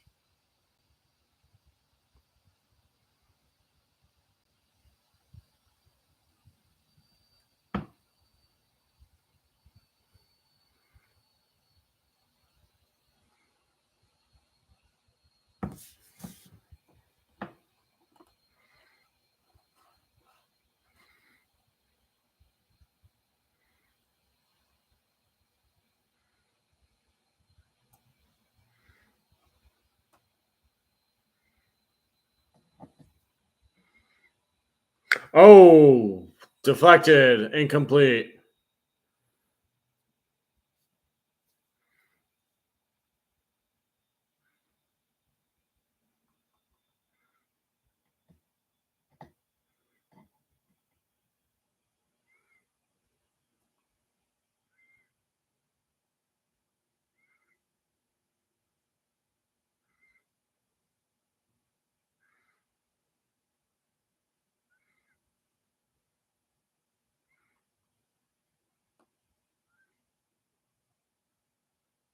Oh, field goal attempt for Miami. And it got blocked. They blocked the field goal attempt. Whoa. Matthew Slater, special teams guru.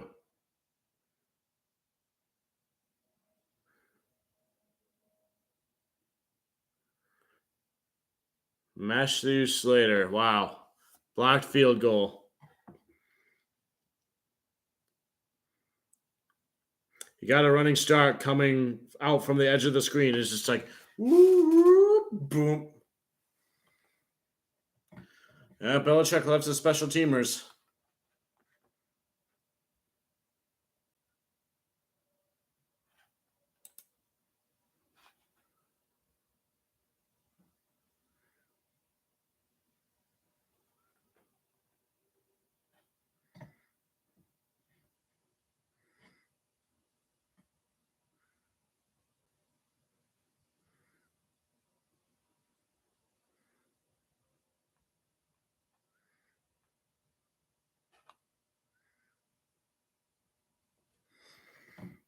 So Patriots have the ball back. Mac Jones throws it out of bounds. Yeah, Mac Jones hasn't really wowed me today.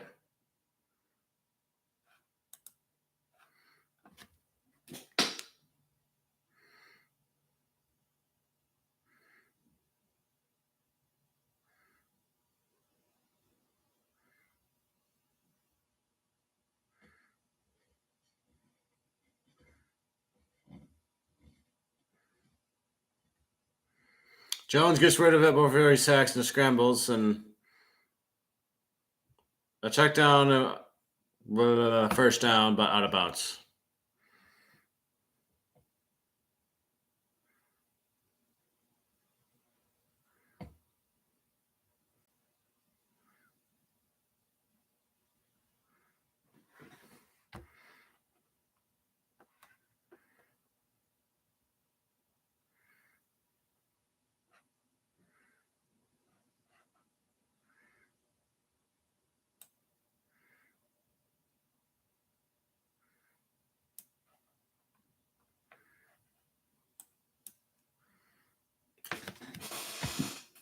Oh, that would have been a good catch, but it was out of bounds. So it's 2nd and 10.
They run on 3rd and 2, and I think they get the first down.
Belichick keeps his challenge flag in the sock, grabs it, is holding it like this, and he drops it right in front of the ref.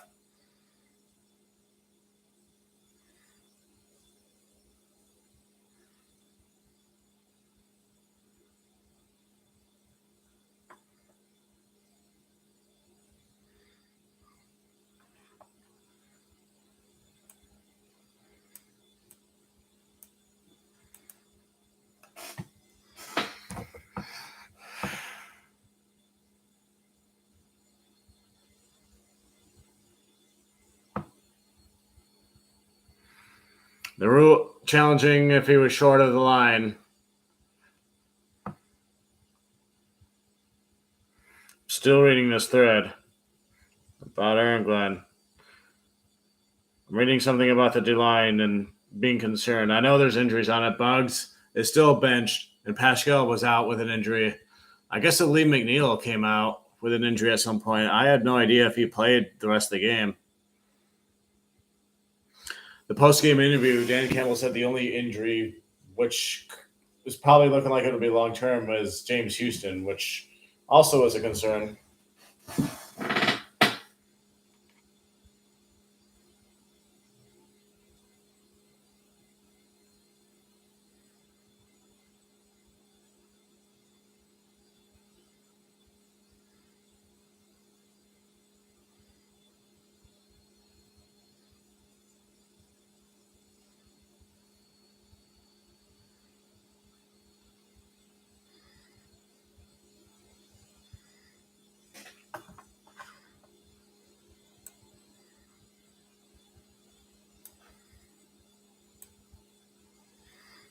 Buggs, a healthy scratch. Pascal is out for this foreseeable future with injury. And Martin, he's clearly not ready yet either. Martin did not play, but I guess he's not ready yet.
I think they got it, but there's a flag. I think New England lost the challenge because they don't have a timeout. There's 1:08 left in the third. I think they picked up the flag. So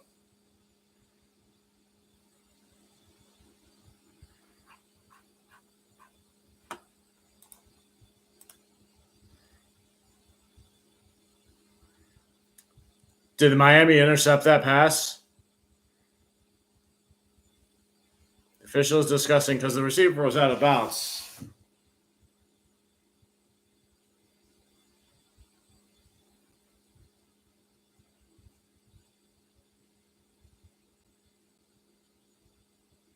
They say it's an interception. First down, Miami.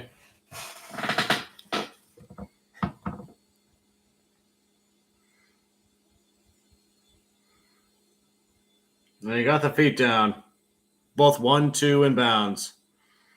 And then he goes out of bounds.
Antoine Green was injured. Brain.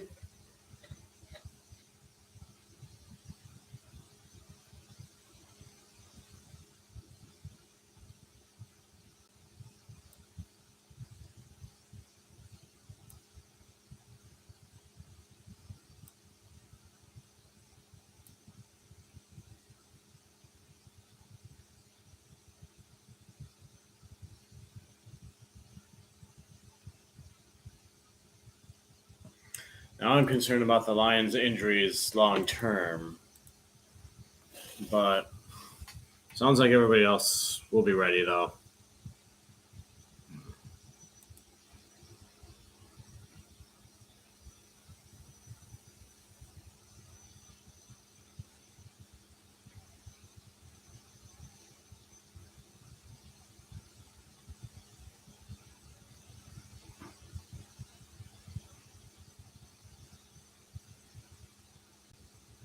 Less than a minute to go in the third quarter.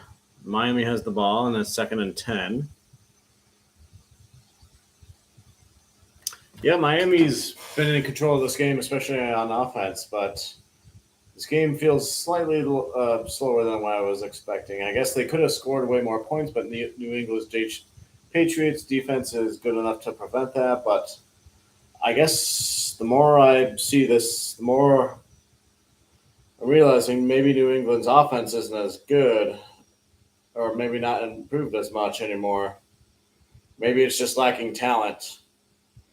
Or maybe Miami's defense is better than what I thought.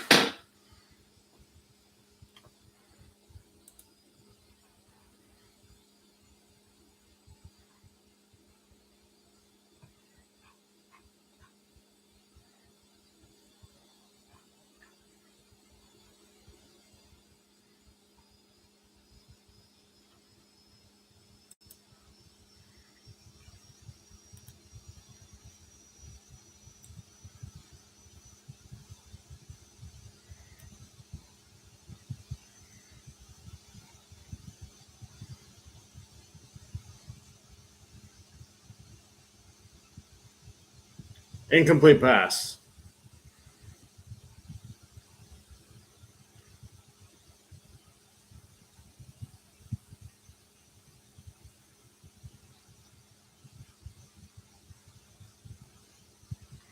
Jared Goff's streak of consecutive passes without an interception ends at 383. It was fun while it lasted. Now start a new one, I guess.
Miami's punting it from their end zone. Hang time gets around the 40-yard line. Catches it. And can't get anywhere.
Oh my gosh, how did he catch that? He was about to be sacked and he got it to the receiver who went out of bounds there. That was a first down.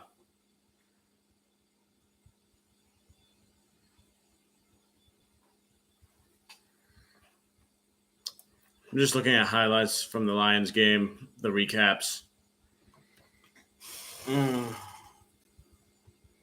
Ranging about things from Dan Campbell's play calling at certain times to the Montgomery, I guess, has a thigh injury. Apparently, the Seahawks made fun of Gardner Johnson's face mask trend that he started. I don't know. Miami's doing really good on this play. Patriots offense can barely get anything done. It's Miami's dominant on offense, but it's kind of boring at this point, I guess. And I'm still just dwelling on the Lions' loss today right now, so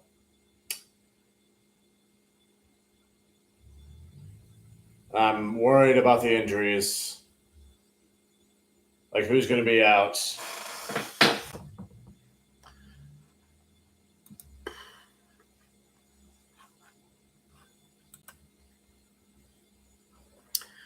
All right, 12:25 left to go. Ball is snapped, 3rd and 15. Mac Jones scrambling to his right. Now he's going to run with it, and flags. Goes out of bounds. Mac Jones gets a first down, though.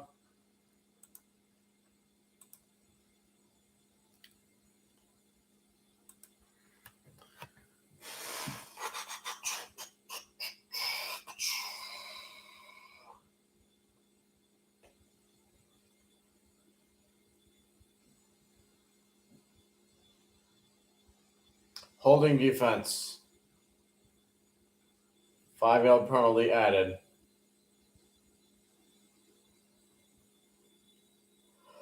In the top of the screen of the recent play, I see code cutouts of players' faces. Interesting.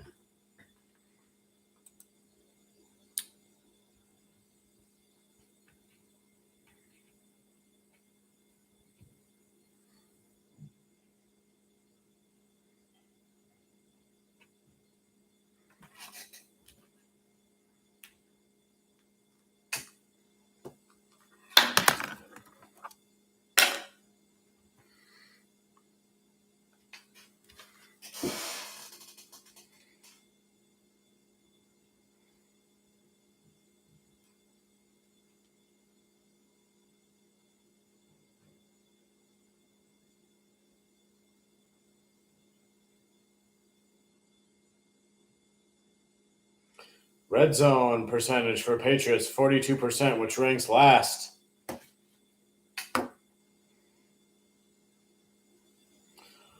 Patriots get a touchdown. He scrambled to his right, passed it to someone in front of him. They got a touchdown.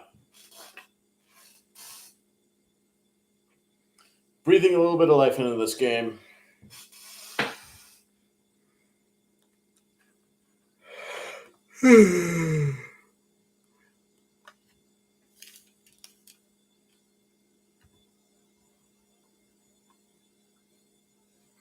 Key block.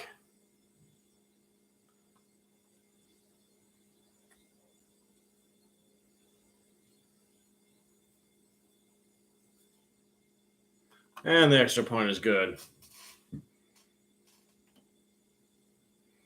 I guess this game is still relatively close, but it still feels like the Patriots are a long ways away.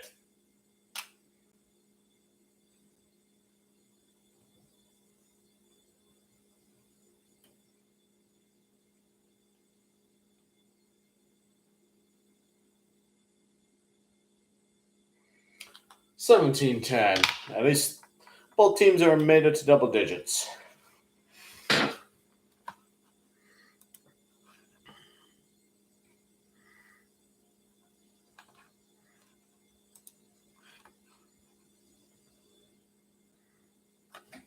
I know. Let's go to ESPN NFL's homepage and see what the top headlines are. Giants corner, comeback thriller marred by Barkley injury. Okay, so Saquon Barkley is injured again, I guess. QB Burrow tweaks calf injury. Bengals fall to 0-2. What was the score of that game? Oh, that was against the Ravens, 27-24. That was kind of a closer one against a better team. Jones, : I want to grow minority ownership in NFL. I'm assuming that must mean Jerry Jones. Jets deflect blame from Wilson after 3 interception day. Playing against Dallas, so that can't be it. That's a tough game. Colts Richardson reports concussion in protocol.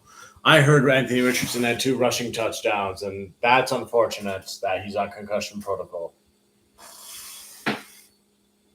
Rams Nakua racks up record with 15 catch day. I heard Matthew Stafford had another good passing day. I think Stafford might be back to his old self, even though the rest of his team around him is either injured or not doing well, except maybe Aaron Donald, but he's on defense. Quotation marks, feels different. Commanders relish being 2-0. Good for the Commanders. Jackson flagged, ejected as Broncos drop to 0-2. I wonder who Jackson is. I want to check out the Washington Commanders box score. I want to see how good Sam Howell did.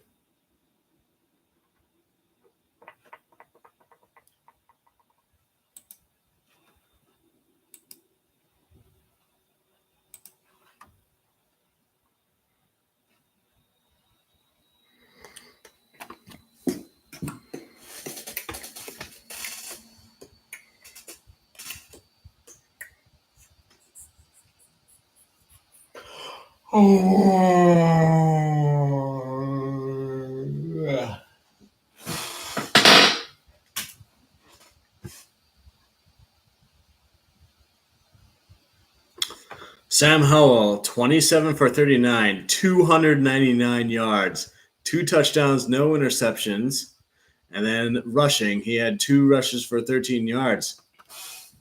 I told everybody Sam Howell is a good quarterback. And he played against a decent at least defense, because Denver Broncos had a pretty good defensive unit last year, and they should have one this year. But Russell Wilson was their main weakness behind everything. Especially Sean Payton has nothing to do with the defense, supposedly, but 35-33.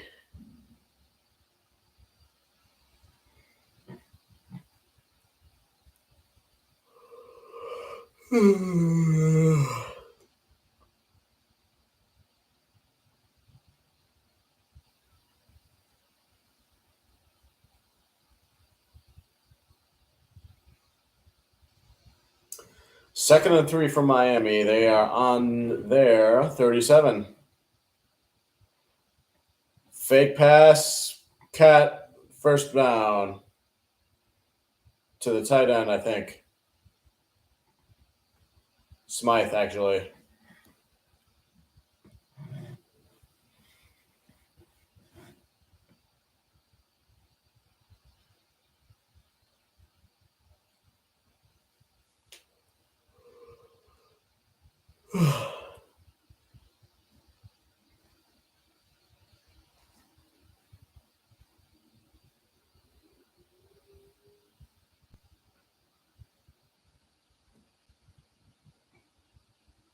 Tua goes deep, bombs it,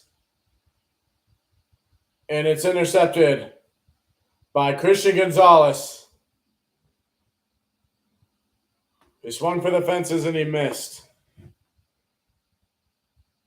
Christian Gonzalez, he was somebody else who I thought maybe the Lions might draft. They got picked right in front of the Lions' 18th overall pick, and he won over Jack Campbell, whom I love and I'm content with.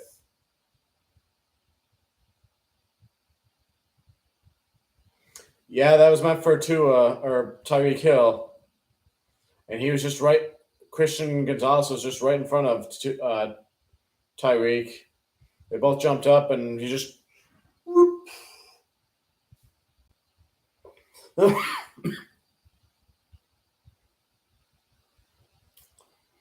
still don't think this game is close because I don't really have much faith right now in the Patriots offense. Oh! Juju Smith-Schuster just got hit hard after the pass was caught. What is going on with that?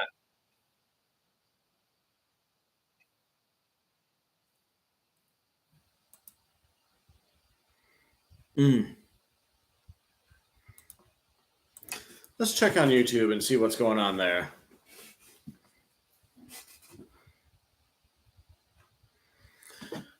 Dropping back, and Mac Jones is sacked. Van Ginkel. He's like 3 yards away from his own end zone. Possible they might get a safety here. All right, I'm on the YouTube homepage. I see That's Good Sports that has a video out. Broncos fans live reaction to Hail Mary and then still losing. That looks enticing.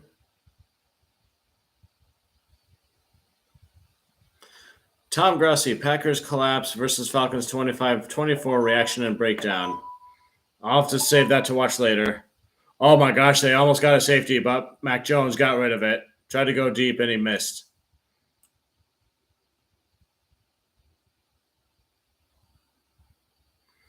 There's the NFL YouTube. It says, "Look at Geno, man, so inspirational." Trying really hard not to flip off the NFL YouTube channel right now. Maybe the refs had something to do with it. I don't know.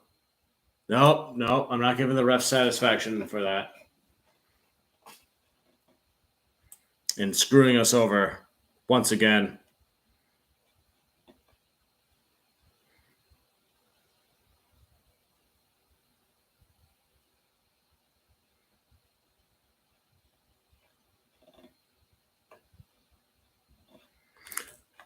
There's highlight heaven. Mike McDaniel sprints to the tunnel after goofy interview. And I think I tried to comment on the interview during the halftime. I didn't realize he sprinted to the tunnel. But yeah, it was kind of goofy. He was like, I didn't do anything. You're the head coach. You authorize the plays that happens. Like, it's all the players that do everything. It's like, yeah, nice dodged answer.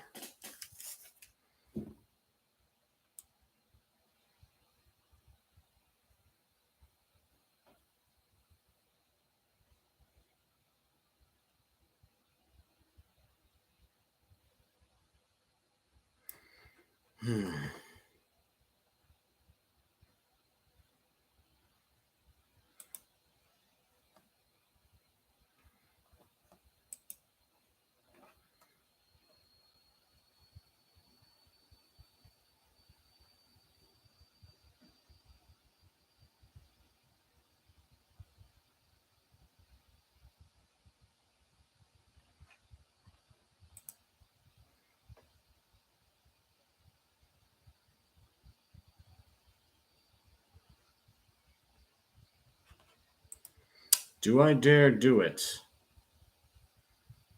I might just start watching these YouTube videos while just kind of keeping the game over here on the side, but I don't think that would be necessarily professional, and it would be misleading while doing this live stream to do it. I could just cut it live stream short, but what if something exciting happens and I miss it?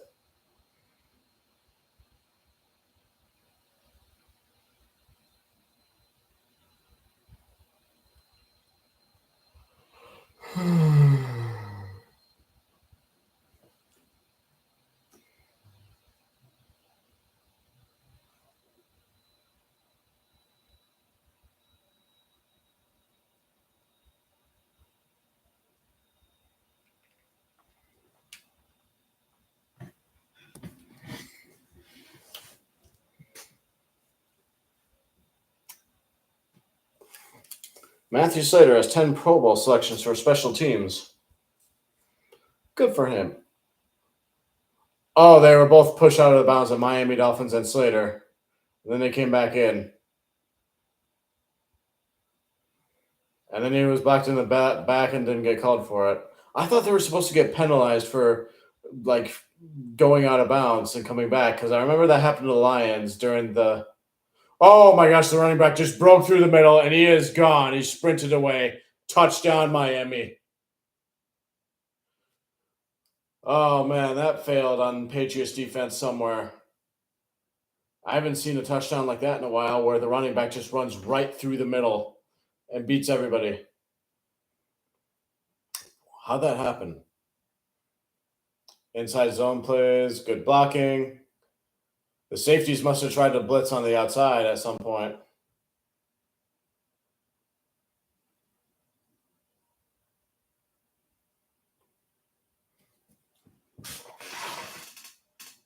The Miami's big plays come on the inside zone, not the outside zone, the announcers say. Extra point is good. Okay, so it's not that close of a game anymore.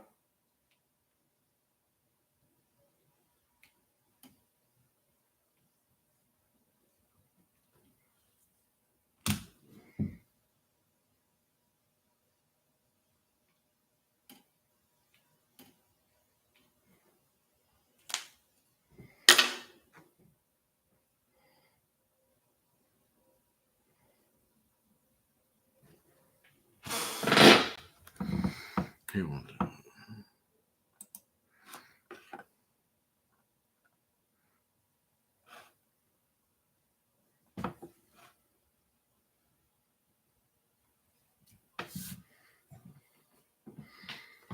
Oh, that's cool. I see my own live stream on the YouTube main thing, and I hover over it and not get the thumbnail, and it's a couple of seconds behind live what I'm doing. After all, it is live, so a little surreal seeing myself in a YouTube video like that. Shoot, I might just fire up a game of solitaire while waiting for all this. I am suspicious that my phone has gotten no notifications. It usually gets a bunch about various things.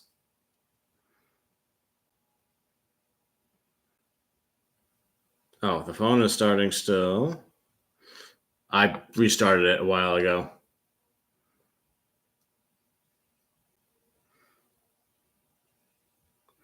Notifications paused by Do Not Disturb. Interesting.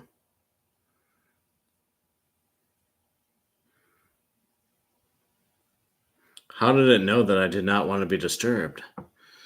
These Android phones. It's like they know me real well.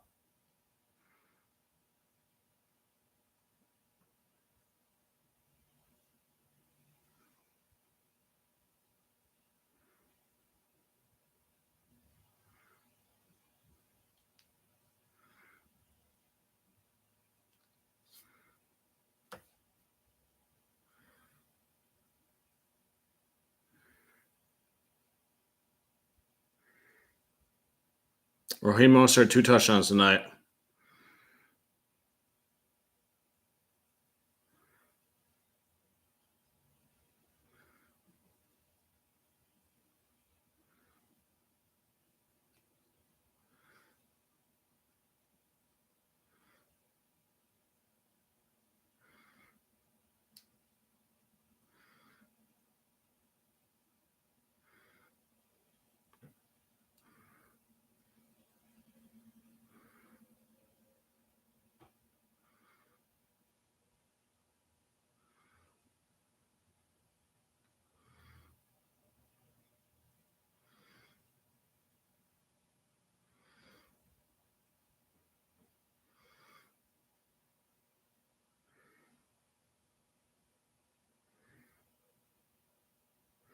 They did another graphic making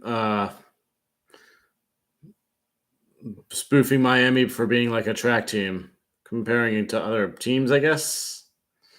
I don't know.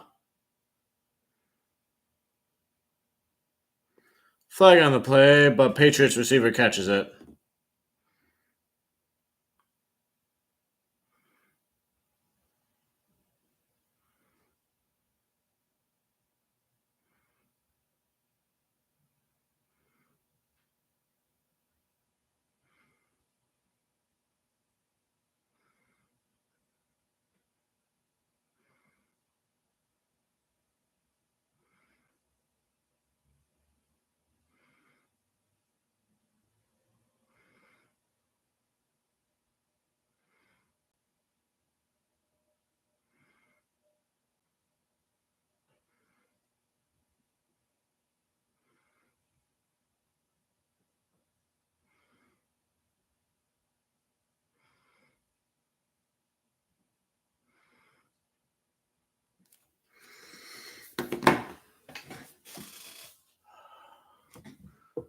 I suspect.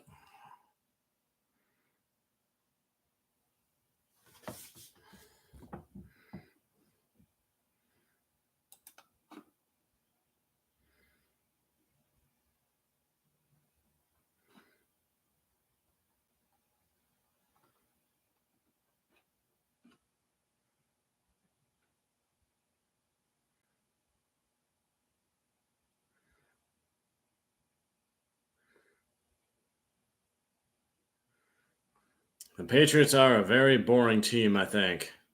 A very smart team. Oh, flag on the play for something against Eli Apple. I was trying to sell that it was uncatchable to the official. I unplugged my headphones. Receiver turns around and says, "Yeah, it was uncatchable because you tackled me." All right, I muted the TV. I'm gonna watch some of these videos real quick. Get some life back into this live stream.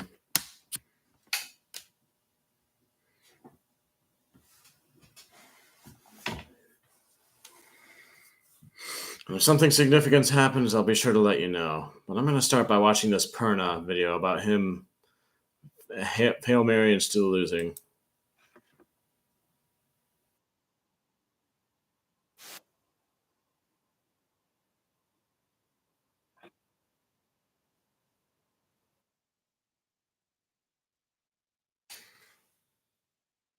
Yeah, Perna, stop rubbing your nipples. Ball. Oh, yeah, I've seen this. Perna's going, oh, when the touchdown. Good for him on that one. And then they go for 2-point conversion to tie it at the end of the game. That's at the end of the game.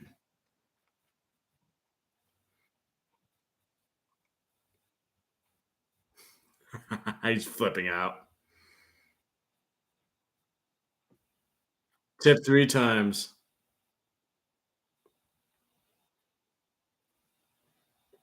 Perna, I hate you because you cursed the Lions. You cursed the Lions, so what's about to happen is your karma. Oh, Mac Jones passed down the middle for a first down.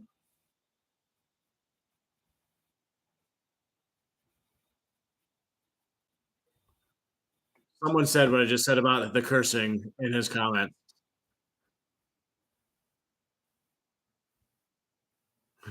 Flag, no to the incompletion.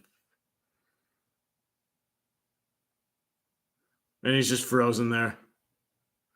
He's just in shock. That's worse, he says. He's just in denial right now. Like,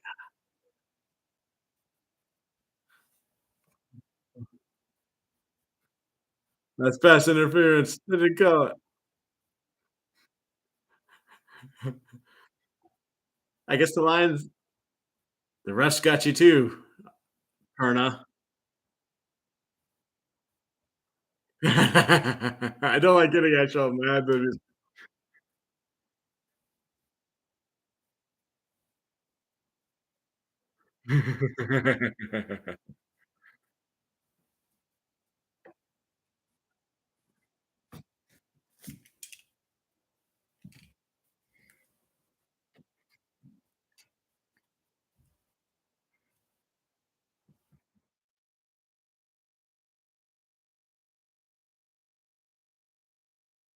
Oh, the Patriots are at the 12-yard line. 2nd and 5.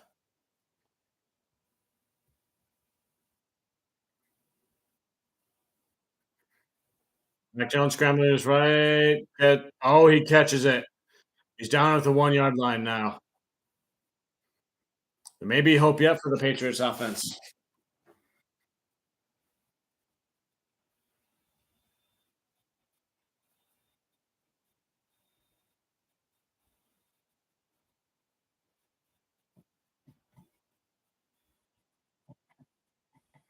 And the Patriots run it in for a touchdown. As soon as I stop paying attention to the game, the Patriots get themselves back into it.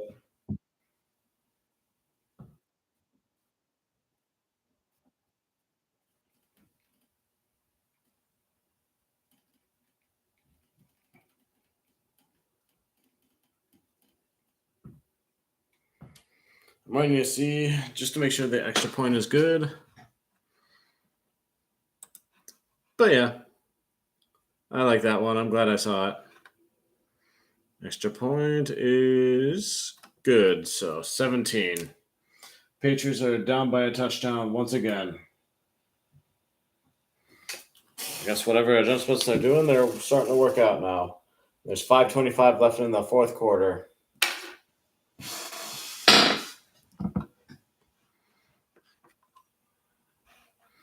Let's watch some of the shorts from Tom Grassi.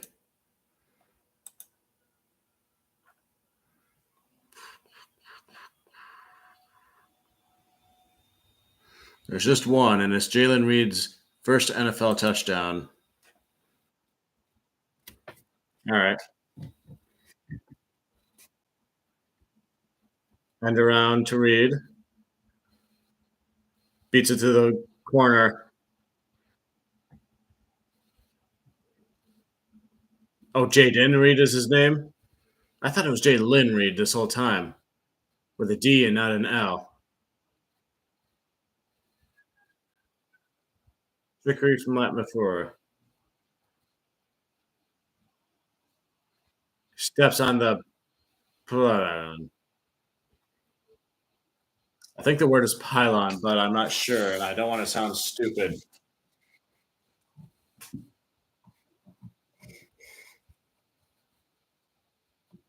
Oh no, you were mad when you drafted. You keep saying that's why we drafted him. That's why we drafted him. No, you were mad that they drafted him after the Lions traded with you so that they could draft Brian Branch. Don't do that, Tom. Don't do that, Tom Grassi. I already know what super chat I'm going to send you at some point this week. Did Lionel from the North Saga videos, did Lionel switch bodies with the Ravens guy? Because the Ravens guy seemed pretty injured in last episode, and the Lions seemed like they had a lot of injuries to deal with as well.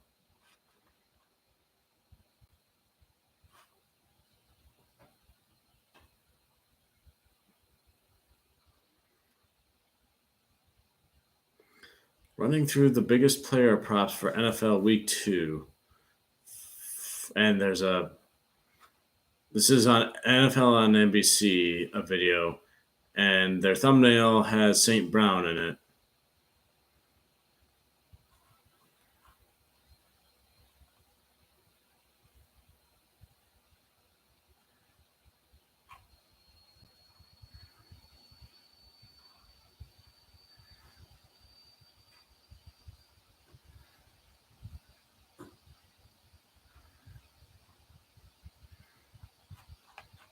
That Broncos thing makes me feel better about the Lions game from today. Not gonna lie.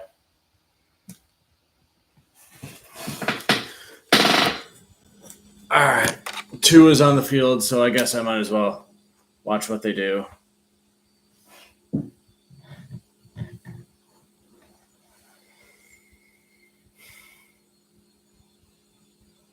I hope this game ends soon, because I'm about ready to go to bed.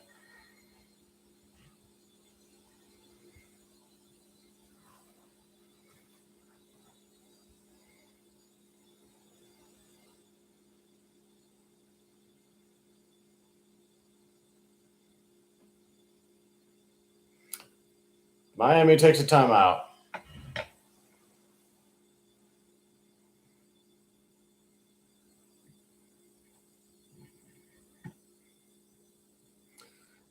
It seems like the primetime game so far, they're of like 2 supposedly high-profile teams, but like something about the games are just like more boring and slower paced. Like there's a lot of good plays and everything, but it just feels slower paced for whatever reason. Maybe it's just because majority of the time we just go on YouTube and look at the highlights, and then we have like short attention spans like that. I don't know. Maybe it's because I'm not invested in these teams as subjectively as I would be for my favorite team.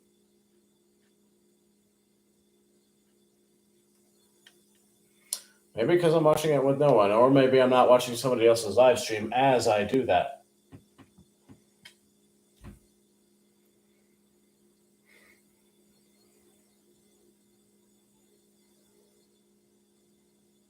The Shanahan tree.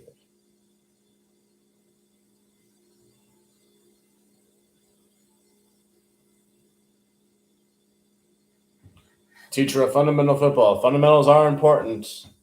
That's true. Tua pass.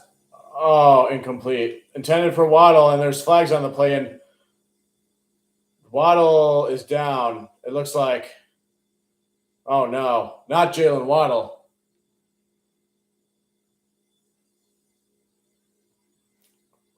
Concussion protocol or something? Oh, boy. Oh, my goodness.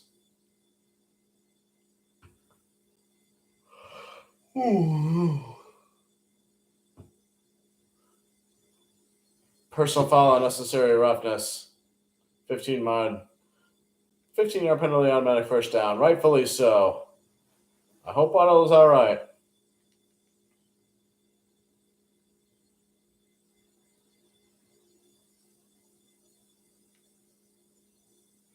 Judon was kind of on the front coverage and helped with the. I had no idea how much coverage Judon does.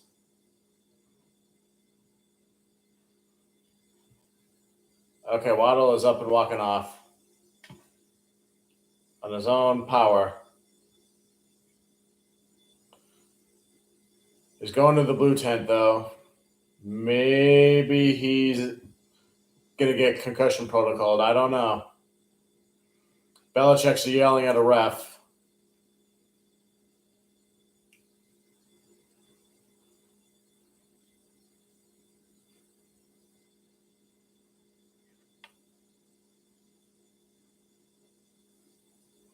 Heads off to run Mozart, and he gets a first down. Miami's running backs look really good because the field has to be stretched for the two wide receivers.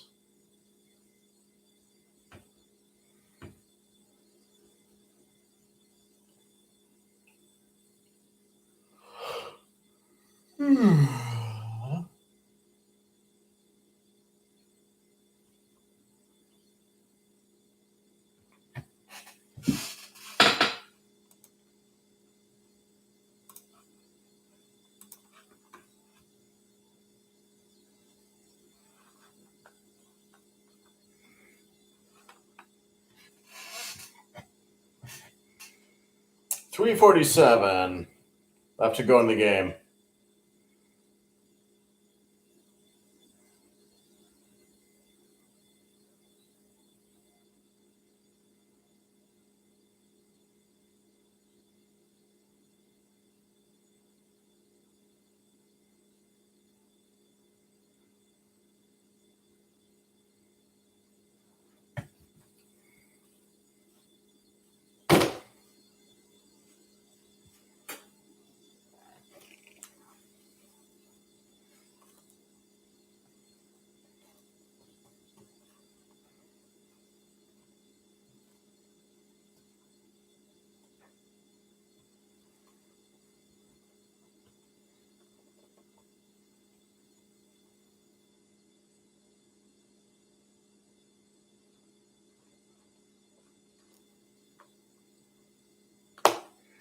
Just fiddling around with my magnet board here.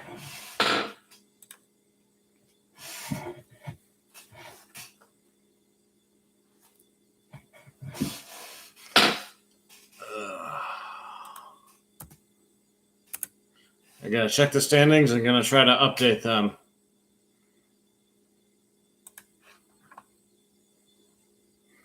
Whoa, Tua fumbled on a 3rd and 1. Gets back onto it, but okay, I guess they're gonna go for a field goal, but maybe 55 yards out. Or they haven't decided that yet. I don't know.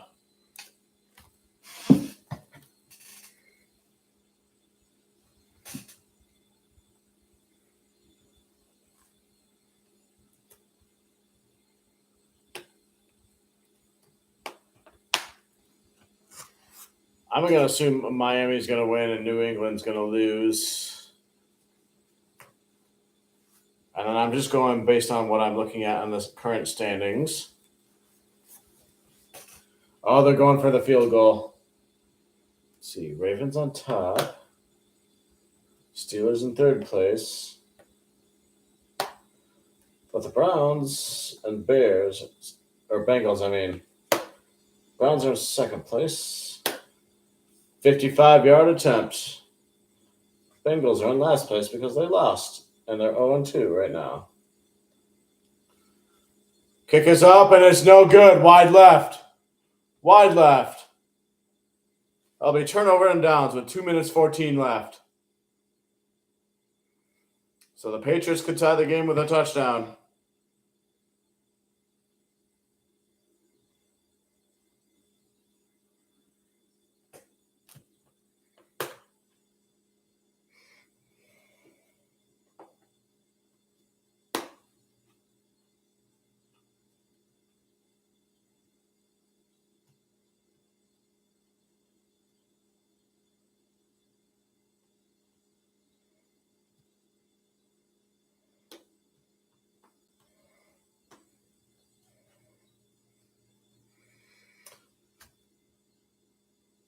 Mac Jones completes a pass across the middle for a dump-ish pass.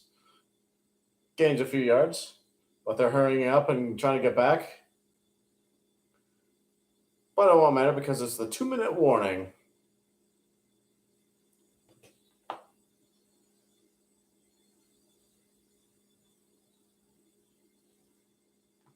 The Houston Texans are 0-2 now. Poor them.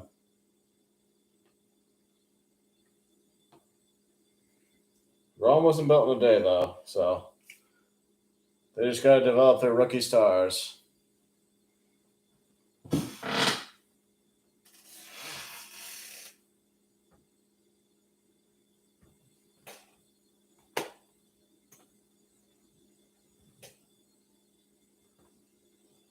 Wait a minute.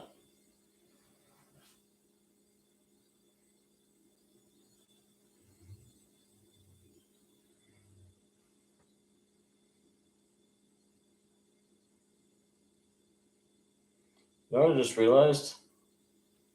I think I'm missing the Denver Broncos magnet. Unless it fell off somewhere.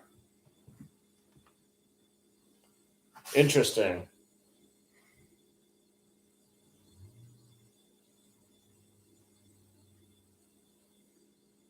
Oh, no, it's all the way up here. Okay, there was some sort of catch and it was a first down.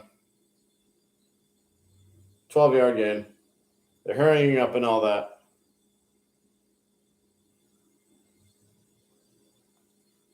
Mac Jones, they're saying Mac Jones is comfortable in the 2-minute offense. And Bradley Chubb sacks him. One arm, it looked like.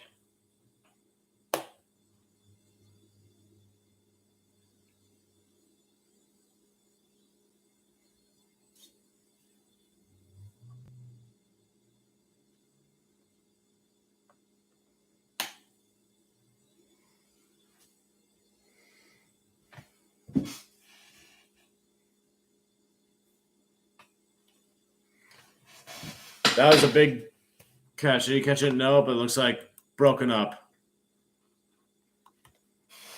All right, I got the AFC done. Once this is done, so 3rd and 18 now. 1:01 left to go in the game.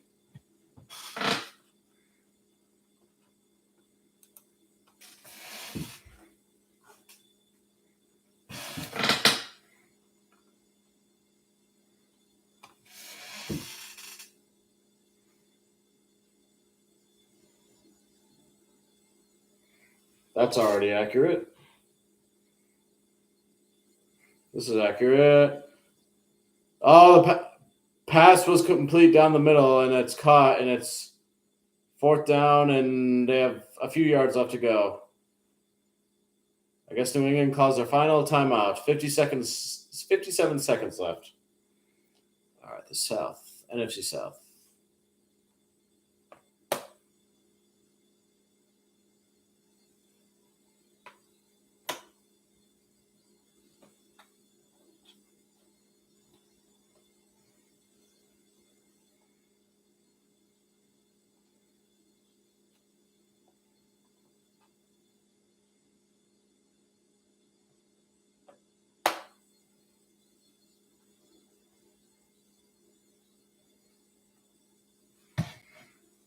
4th and 4. They're New England's going for it.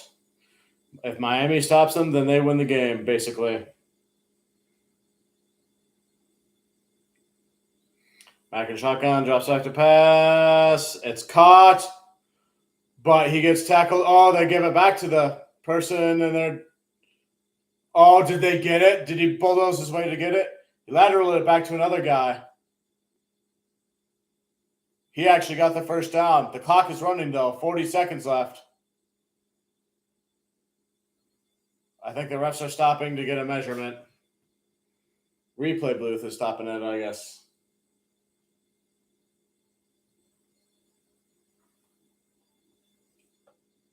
Yeah, similar to the disaster in Vegas, but they didn't mess it up.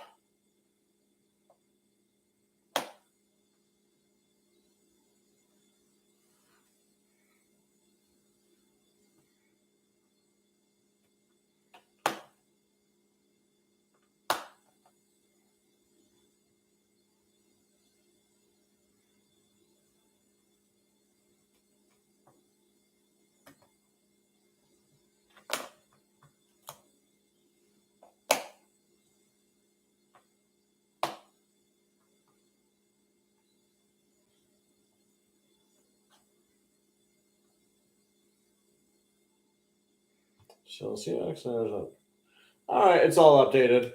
Unless, of course, New England wins this game, which I don't think they will. Well, I can just plug them in. And then, not to mention tomorrow's Monday Night Football games.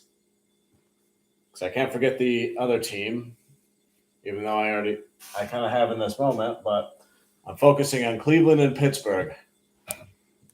Because that's the one I'm more interested in.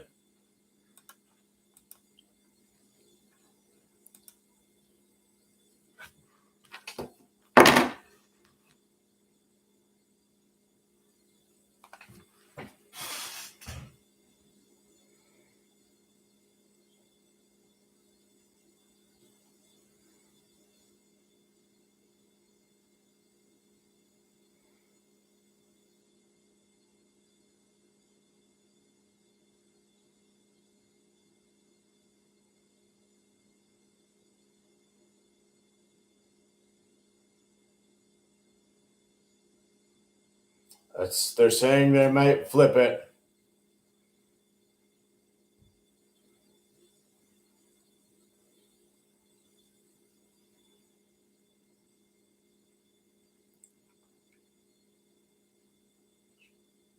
Short.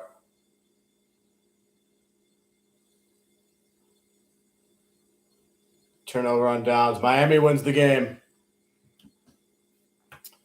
Miami's going to win the game. 38 seconds left. All right. Miami's passing attack was entertaining. And New England did some decent stuff on defense. So, well, guess he slammed his helmet. But yeah, that's it for tonight. Be on the lookout for more content. I'll live stream the game tomorrow for the Steelers in Cleveland. And I will say, right now, Pittsburgh is my second favorite NFL team. I get declared that. But if Cleveland impresses me enough tomorrow, I will most likely switch it to Cleveland.